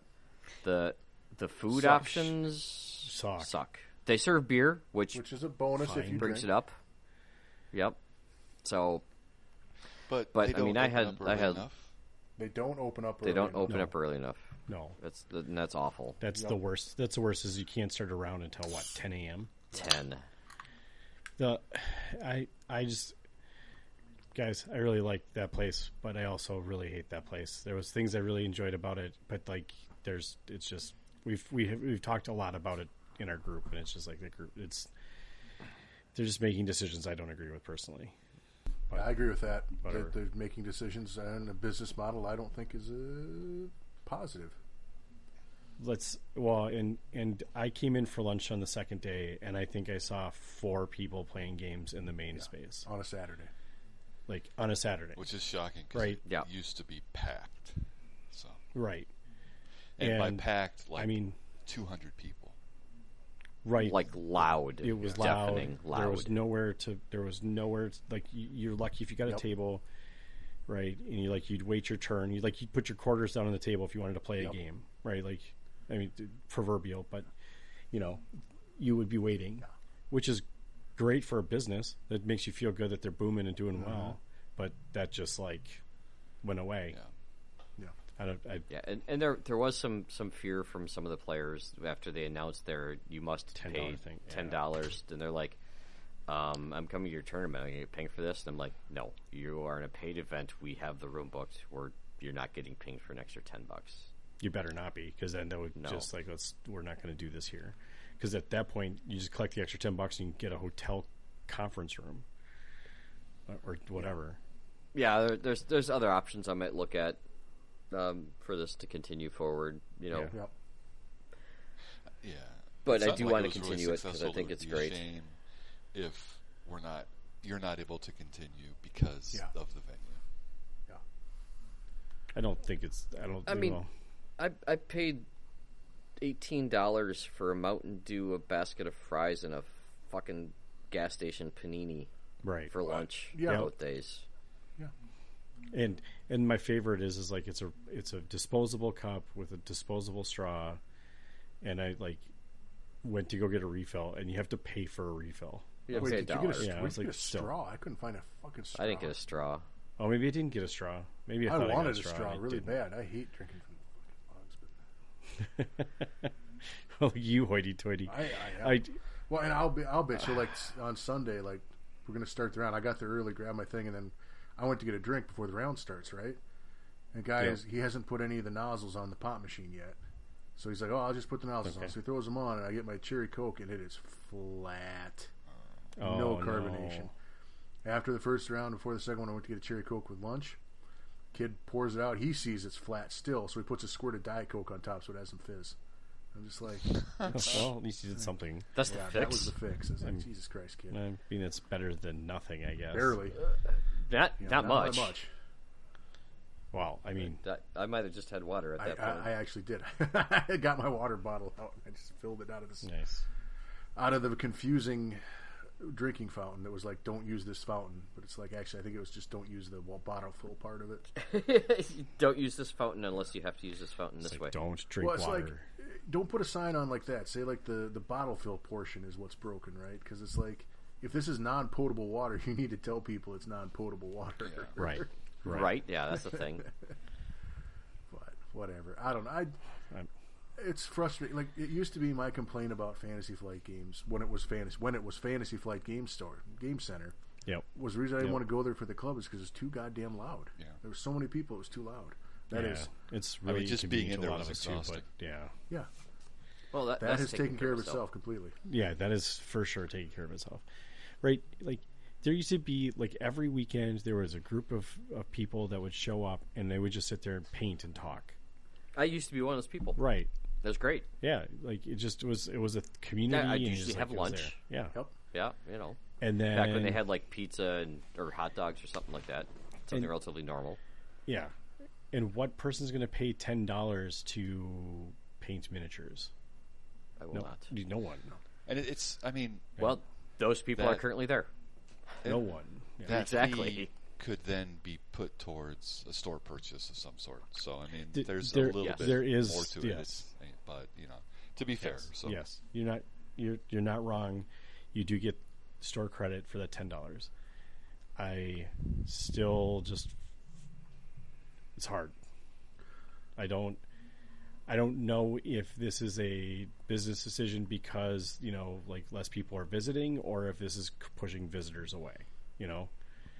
There could be a combination of things. It's a kind of a weird location. It's a little hard to get to. It's not in a main section, right? It's kind of almost like in a warehouse district. Yeah. So But the flip side is it has a really nice big ass parking lot. it does, and it has. It used to have has food. alcohol, which no other game store has. It's whether or not that makes up for whatever whatever's going on there. I don't know. Some of the chatter I ever heard from one of the employees talking down some of the customers who are going to get pinged for $80 to walk in for the night Yeah. was that we used to have people conducting business transactions and interviews here, and then they were offering nothing to the business. It was like, Well, okay, you can ask those people to leave. Yeah. okay. I mean, I guess the question is like, what Are is- you a library or are you Well, a business? I mean, coffee shops do the same thing? Are they going to kick everyone out or make you pay to sit down? right. Like, Yeah. okay, so there's Whatever, 5 whatever, interviews and yeah. 4 of them pay you something to get a drink. That's whatever. I mean, that's not a justifiable reason in my opinion. It just feels like they're trying to make sure that people are spending money at their store, which that's not the end of the world. It just Well, and you know what? Couldn't If feel it's wrong. working for them and they're Yeah. seeing that the sales are holding, then I guess they made the right choice. I don't know. Whatever. Time will tell. Who cares? yeah. That's not going to impact me. Yeah. No, it doesn't. Yeah, it doesn't impact any of us really. But anyway, fun. Congratulations, Yeah. Jeff, Nice on job, Jeff. being the Minnesota State champion for one whole year. for starters, to start with. Yeah. We'll get you your sash soon. I don't know. I've already got a little plaque in the and a tiara. bag of bacon. I mean, I'm living high on the hog. So Yeah, if that's true. You hopefully don't Literally. still have the bag of No. bacon. Yeah, I was gonna say hopefully you ate that already. that got eaten. Okay. 2 weeks, yeah, probably should. Yeah, it's just sitting in his trunk Ooh. still. Just like trunk bacon. Trunk bacon. The trunk beers, but worse. If anyone knows Alright. what that is, Yeah, no. they're. Nope. Did you know what that is? Nope. Don't want to know either. Oh, okay. Yeah. All right. Yes, that's right. Hard pass. Yeah. I know not to ask questions. Fair. You can figure it out. Did you get through all of your sponsors? Yep. Yeah, we did. All right. Should we look at some of these lists? Should we just start with you, Jeff? Sure. I think I could figure out. I figured out which one yours was by just the fact that it was the American list. I guess. Well, I mean, the first top two are Americans, so you know. Yep. Yeah, I knew And which one you they're yours both had solid lists. machine guns in it. Well, so. yeah, that would make mine. Spoiler that would make mine alert. stick out. I also put first in front of his army list name. Oh, I thought it was just like the division. No, it was first place. Yeah. Anyway, Should- all right. Let's go through There's this thing. 6 of them. All right, go ahead. Yeah, you, Jeff. You do it. It's your Hang list. on, I'm trying You to talk find about it. where I had there it is. Yeah. It's in Well, I know. I already had it open. I just couldn't figure out what tab I had Oh. it in here. Got two monitors. Gotcha. I'm like, oh my god. Tab. All right, so 16 order dice, 1,100 points, single reinforced platoon. It's all generic, nothing fancy here. No theater selectors or anything. I didn't have to go to any other No, books you for did this not. list. It was very nice. Pretty straightforward so far. I didn't have to go to the FAQ No, for you this did not. list. This is That's solid. All right. easy peasy. So, it's an experienced second lieutenant. Yep, all in their lonesome with the rifle. Tax. Pretty standard. Sounds about right. Regular infantry squad with 8 guys and 2 BARs. Let's do that 5 Okay. times. Yep. 3 medium machine gun teams, all inexperienced. I have grown to like that idea. It actually is delightfully functional most of the time. Yeah. I took a heavy mortar this time, which I probably won't do in the future, inexperienced. You did not like the heavy mortar. It was a function of the mortar itself, not the heavy versus medium. Gotcha. That thing was goddamn worthless. I couldn't hit a damn thing with it. Not only could I not, I So never would got to you- shoot it. It just kept failing rally tests all day. So what would you replace it with? A medium mortar and use the 11 points somewhere else. I'm not Okay. sure where yet, but probably. Just because, like, if it's not going to function, why spend that many points Well, on it? the difference Save some between points and a just- medium mortar and a heavy mortar, realistically, pretty Pretty low. How many times did you hit with it? Maybe once in 5 games.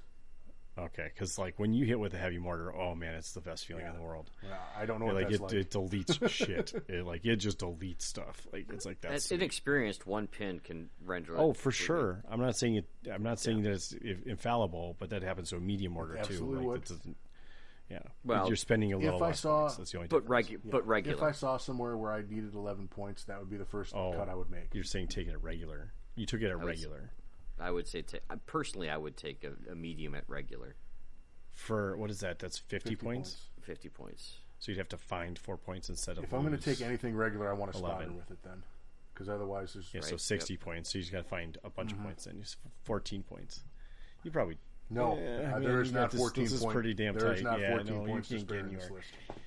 You'd have to lose a dude off one of the units. That's not. That's gonna not happen. At least a dude, 2 dudes. You'd have to lose almost 2 dudes.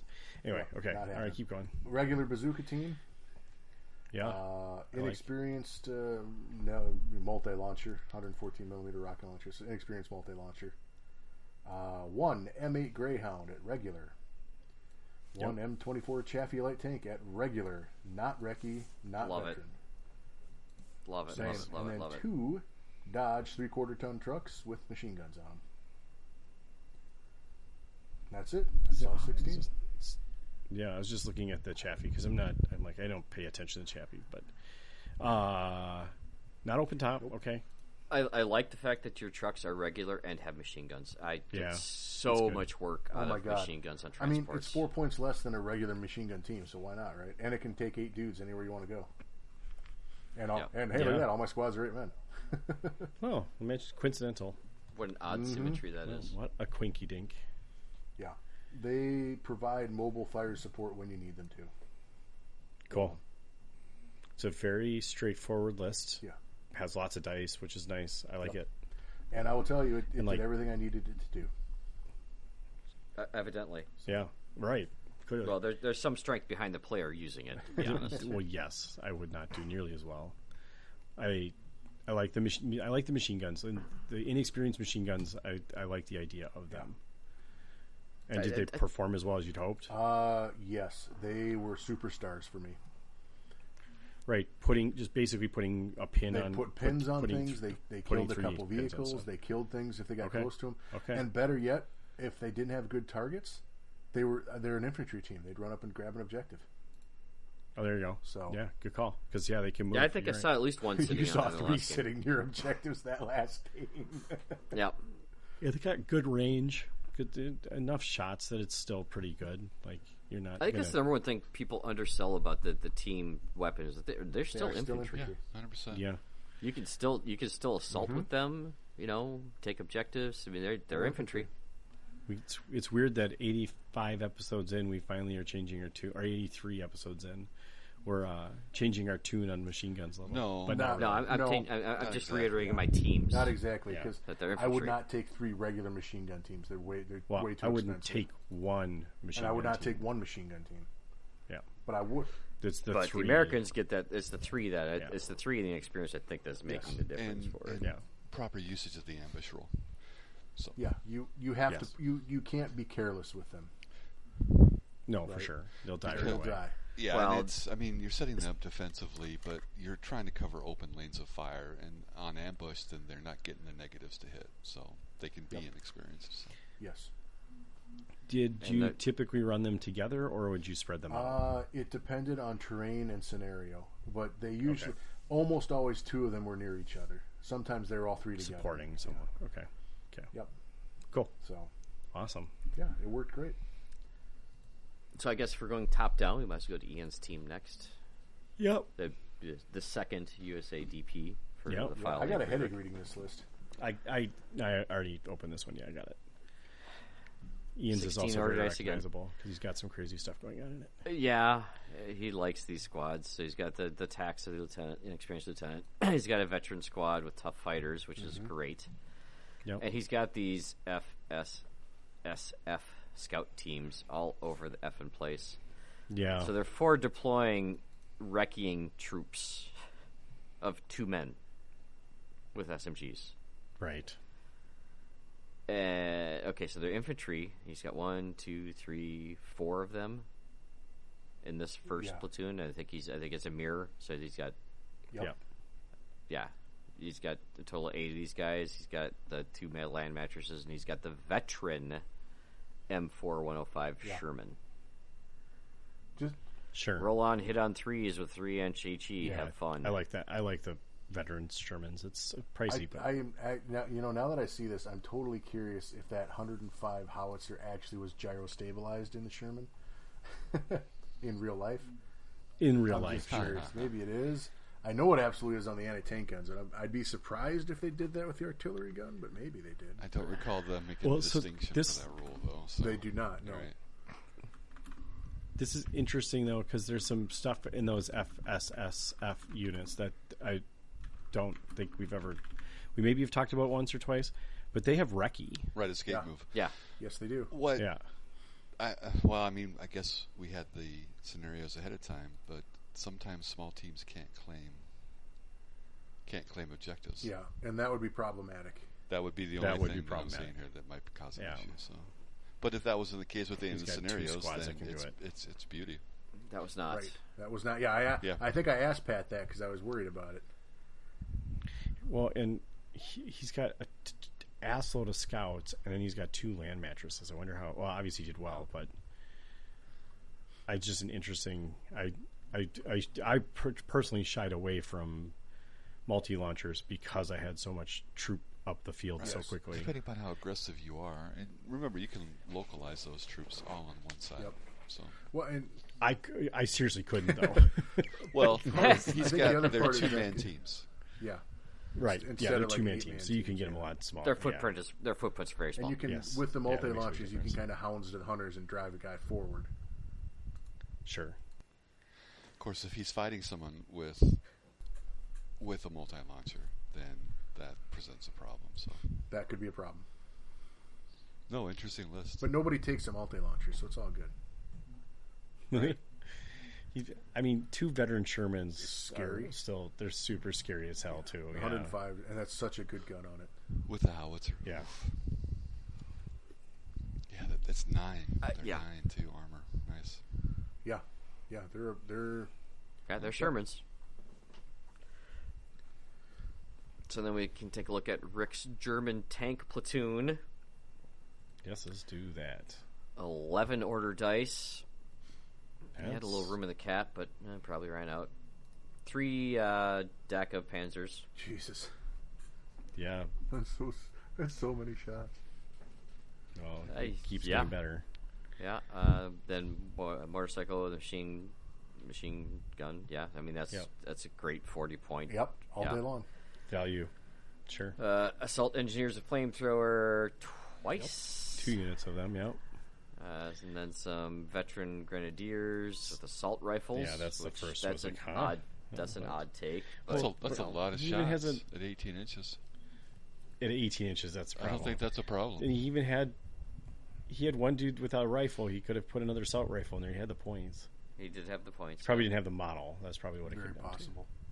Knowing Rick, that's possible. A rare sniper team, Yeah. which those are getting very rare again. Veteran, okay. Of course, the Werf and Yeah, Nebels, worth them Nebels. Yep. and a couple of trucks just to tote everyone around to make sure everyone had a ride. Yeah. So I think it's a good list. the teams are small enough that he fit both teams, all 4 teams inside both those trucks. So Yeah, it's the 11 order dice is a little low for what I would like, but everything else about this is kind of brutal. I mean, got 3 Panzers with a ton of shots, right? 18 shots. you want to make plus they can take care of tanks. you want to too. make well, the light anti-tank guns just fine, yeah, but you want to make sure you get a chance Yeah. to use those. This is an aggressive list. I mean, it's Very. like a tip of the spear kind of a list. Absolutely, It's going to hit Yeah, along totally. a narrow front really hard. absolutely. Yeah. Interesting. That's cool. Fun. Yeah, there's some cool stuff in there. It's, I don't know if I have more to say about that Yep, list. good list though. I like it. So Yeah. So the 4th list was Ryan's German reinforced platoon. If you find SS those still on. Cavalry. Yeah, it's got a Waffen SS Second Lieutenant, which is the cheapest you can find. It if you is. use one of the D-Day books. Yeah. Inexperienced. You can't normally Yeah, get it's into usually experience really one. With All blind right. obedience makes them even cheaper. Which that's the That's funny. one they just have to do whatever. Yeah, and then he's got a cavalry division with a bunch of submachine guns and and a couple Panzerfaust twice. 8 regular dudes on horseback with 4 SMGs and 2 Panzerfaust. That's pretty good. Yep. They can move around pretty Regular good. 110 points for 10 guys. That's good. Wow. Yeah, Yep. it's a pretty good deal. Field Jaeger Corps, the Battle Bulge. With it's a mix of weapons. Oh, these traffic direction, get back in the fights. These guys they'll help you move. Sure. Strong Pioneer Squad, fairly mundane. I forget what they forward deploy, don't they? Yes. Yeah, spot troop. Yeah, yep. Yep. Heavy mortar and experience, of course. Nebel Warfare, Yep. why not? A Hotchkiss, that's Good nice. tank. It's a little different It than is. what you normally see. Look what's on it. And then That's why. Oh, it's got a Yeah. multi-launcher and It's got a a light multi-launcher. engine Yep. tank. Wow. Yeah. Can you turret-mounted? I'm assuming the rocket launcher's turret-mounted, too. No. Nope. So you can shoot them Yep. both. Yep. Interesting. For that price, pretty good. 145 points. The is multi pretty launcher goes here, and this gun goes there. good. Yep. It's Three, it's is overlooking that a it. cool, I like 360? that. The multi-launcher is a direct forward. Forward arc. Okay, Yeah. front Correct. arc. Yeah, there you go. Okay, we Yep. just make sure you turn the Yep. truck the right way. Thankfully, they pivot. Yeah, that's right. Yeah. Yeah. Do just fine. It'll be all right. Fun. And another inexperienced one. Some Straff Battalion. Sure, why not? They're Shirkers. Just nice order dice. Actually, and a War Correspondent. Yeah, one of the two. Yep. There you go. Some more Strapampa, another heavy mortar, another Nebelwerfer, and then a whatever the hell that is. The last thing? 35. That's a Bren Yeah. carrier with a 30 36 Bren carrier. with a gun on Oh, it. yep. Oh yeah, so he sent me a snippet of an article that he was painting this to. So I'm like, yeah, sure, go ahead. Why not? Fahrgestell Brand. Yeah. A very interesting list. Mm-hmm. Ryan tends to get kind of creative, similar to Ian. So yeah, so Ryan and I had some back and forth with his lists, and I actually cued Russ Wright. I'm like, hey, this guy is like right in the cusp for every single list and scrutiny. He's like, well, he sounds like someone who'd be good for checking lists. I'm like, he'd be really good for checking lists. And so I put those two in contact, and they're ironing out the kinks for how the World Open War list will be. They're going to give us, hopefully very soon, they're going to give us the actual criteria for building those, and he will be part of the team that is checking those lists, obviously, since he's not playing. So I'm like, yeah, he's perfect for that. Absolutely. And by the way, here, check out all his YouTube videos. Like, oh my God, this guy's awesome. I'm like, yep, pretty much. Ryan knows the units very, very well. So I'm glad he's actually going to be part of that team. That's awesome. Nice. That is awesome. Cool. And then we got Monty's list, which we kind of talked about. This is the standard home cooking. This is the creme de la creme of optimized British lists. He's got a Piat. Yeah, well, can't make all of the optimized. Sometimes choices. you put one pinch of salt. Sometimes you put two. Fair. Flamethrower. I mean, everything else in here is pretty much 2 light howitzers, the trucks. I mean, it's. Is it 2 flamethrowers? Do I see two flamethrower teams? Yeah. Okay. Yep. He probably just like, I needed some point. I need to put some points somewhere, so I'm going to put him in this. No, he said I wanted flamethrowers. Oh no, the Piat team. I'm making justification Piat. for the Piat team. He wanted some extra anti-tank. Right. Yep. Right. Just a little extra something. I mean, with a small team, if you got 2 flamethrowers running around, the Piat may not draw attention. Yep. It's just so short a range. Oh, yeah. It also might not do anything. Yeah, it just might not do anything. Yeah. It's been my result with the Piat is they generally don't do anything. There are so many things in this list that are target priority. That Piat team is not on your radar at all. You still got a couple of trucks too. So right. I mean, there's and a Jeep. I'd be happy that being the Piat team with the Gurkhas running around everywhere. We're Let good. the Piat stay. Kill the Gurkhas. Yeah, exactly. It's a good list. Yeah. We didn't drain this, but it doesn't need to be drained. It's just a ton of Gurkhas and 2 It's Stuarts really solid and some flamethrowers, hardcore list. 2 light howitzers. I mean, it's got it all. And remember, It's those just howitzers are the ones that can also shoot anti-tank rounds. right. It's the light artillery. Yeah, This 25-pounder. Yep. 16 order dice. Yeah, it's brutal. It does a lot of things pretty well. Yeah, it's brutal hard to play against. Okay. And then we've got the Japanese list that Jeff had mentioned too, and this is the 6th one. Yeah, it's the Japanese list. Yep. So 2 veteran squads, maybe He's more. got a scout squad in there too. I like the scout squads. That's only a 3-man scout squad, but it's got behind enemy lines too, which is kind of nice.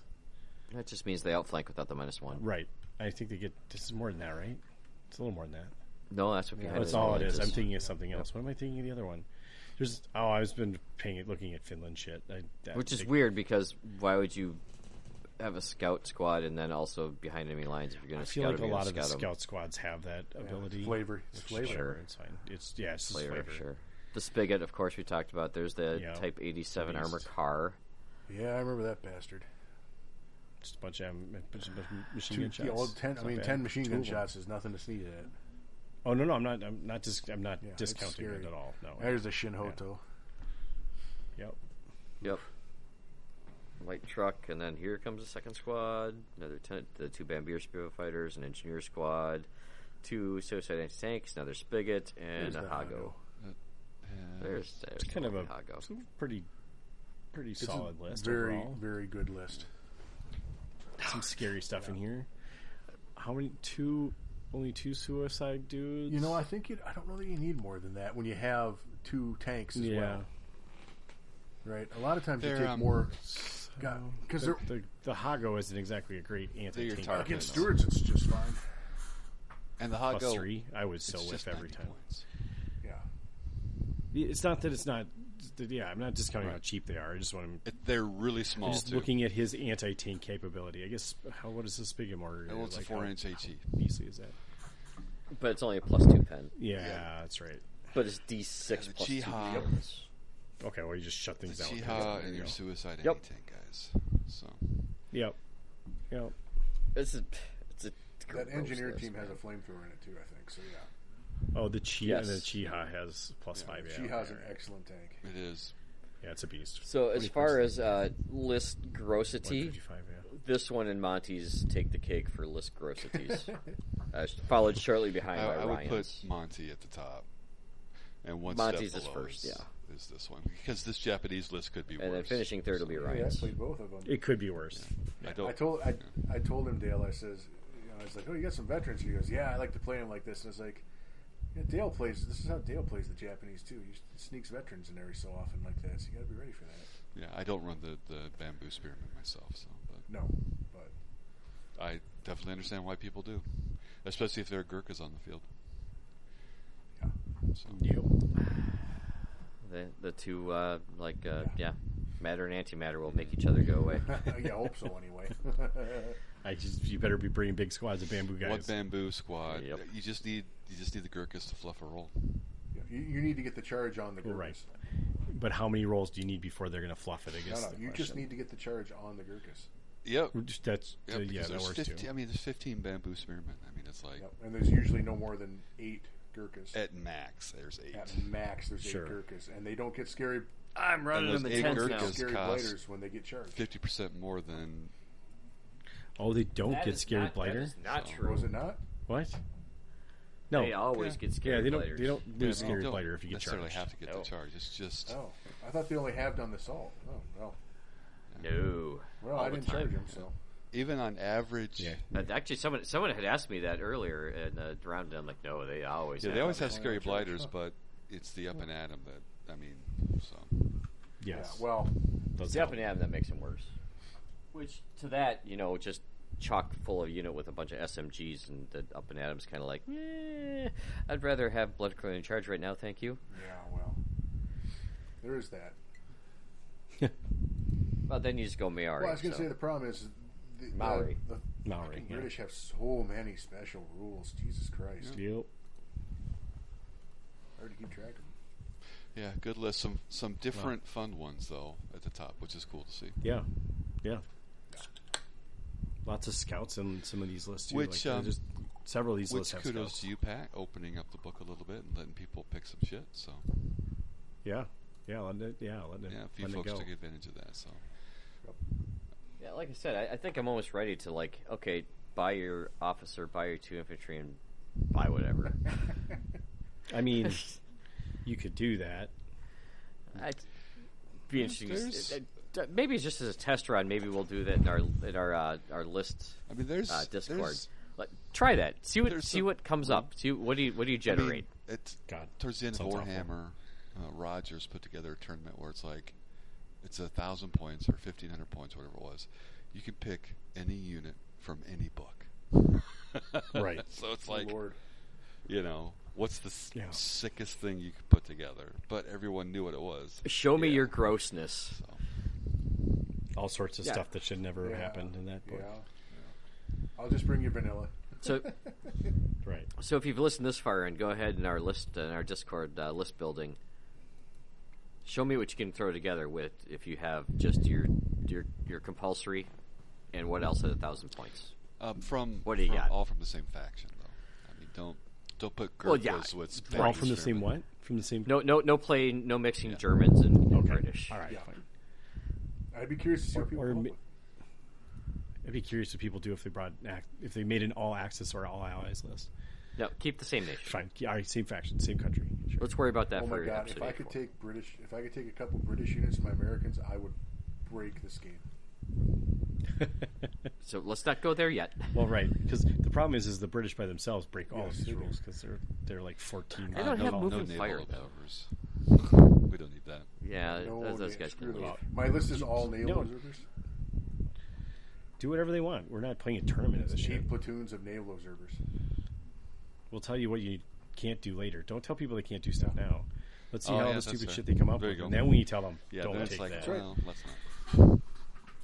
Yeah, like, that's a silly place. We're not going to go there. Anyway, super cool. It's cool to see some of these lists for sure. I'd play your American list. Should I play Ian's American list? That looks like fun too. 2 Shermans is Brutal. sounds fun. 2 veterans. All Shermans right, I that think can- we've done enough damage for one night. Don't Probably. you think? Yeah. All right. I'd agree. Yeah, I think we all concur. Pat, would you lead us out then, please? All right, this is SNAFU. Have a good night, Over guys. and out. Good night, everybody. Night, fellas. Good night, everyone. Hey, great show tonight, guys.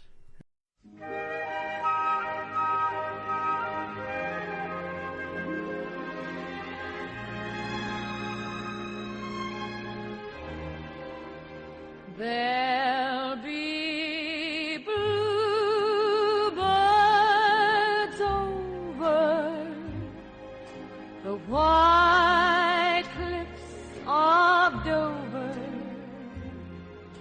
tomorrow. Just you wait and see.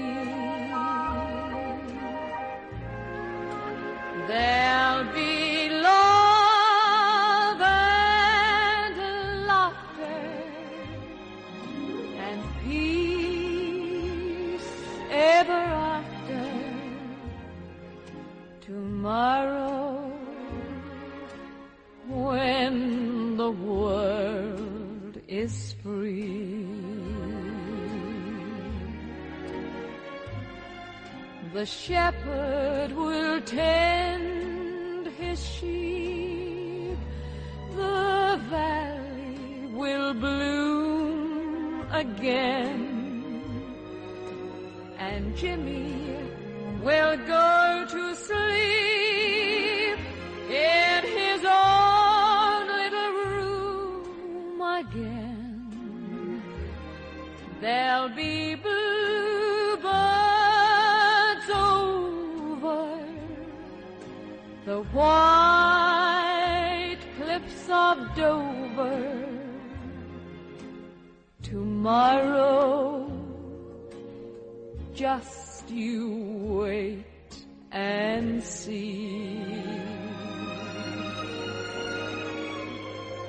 The shepherd will tend his sheep, the valley will bloom again, and Jimmy will go to sleep in his own little room again. There'll be bluebirds over the white cliffs of Dover tomorrow. Just you wait and see.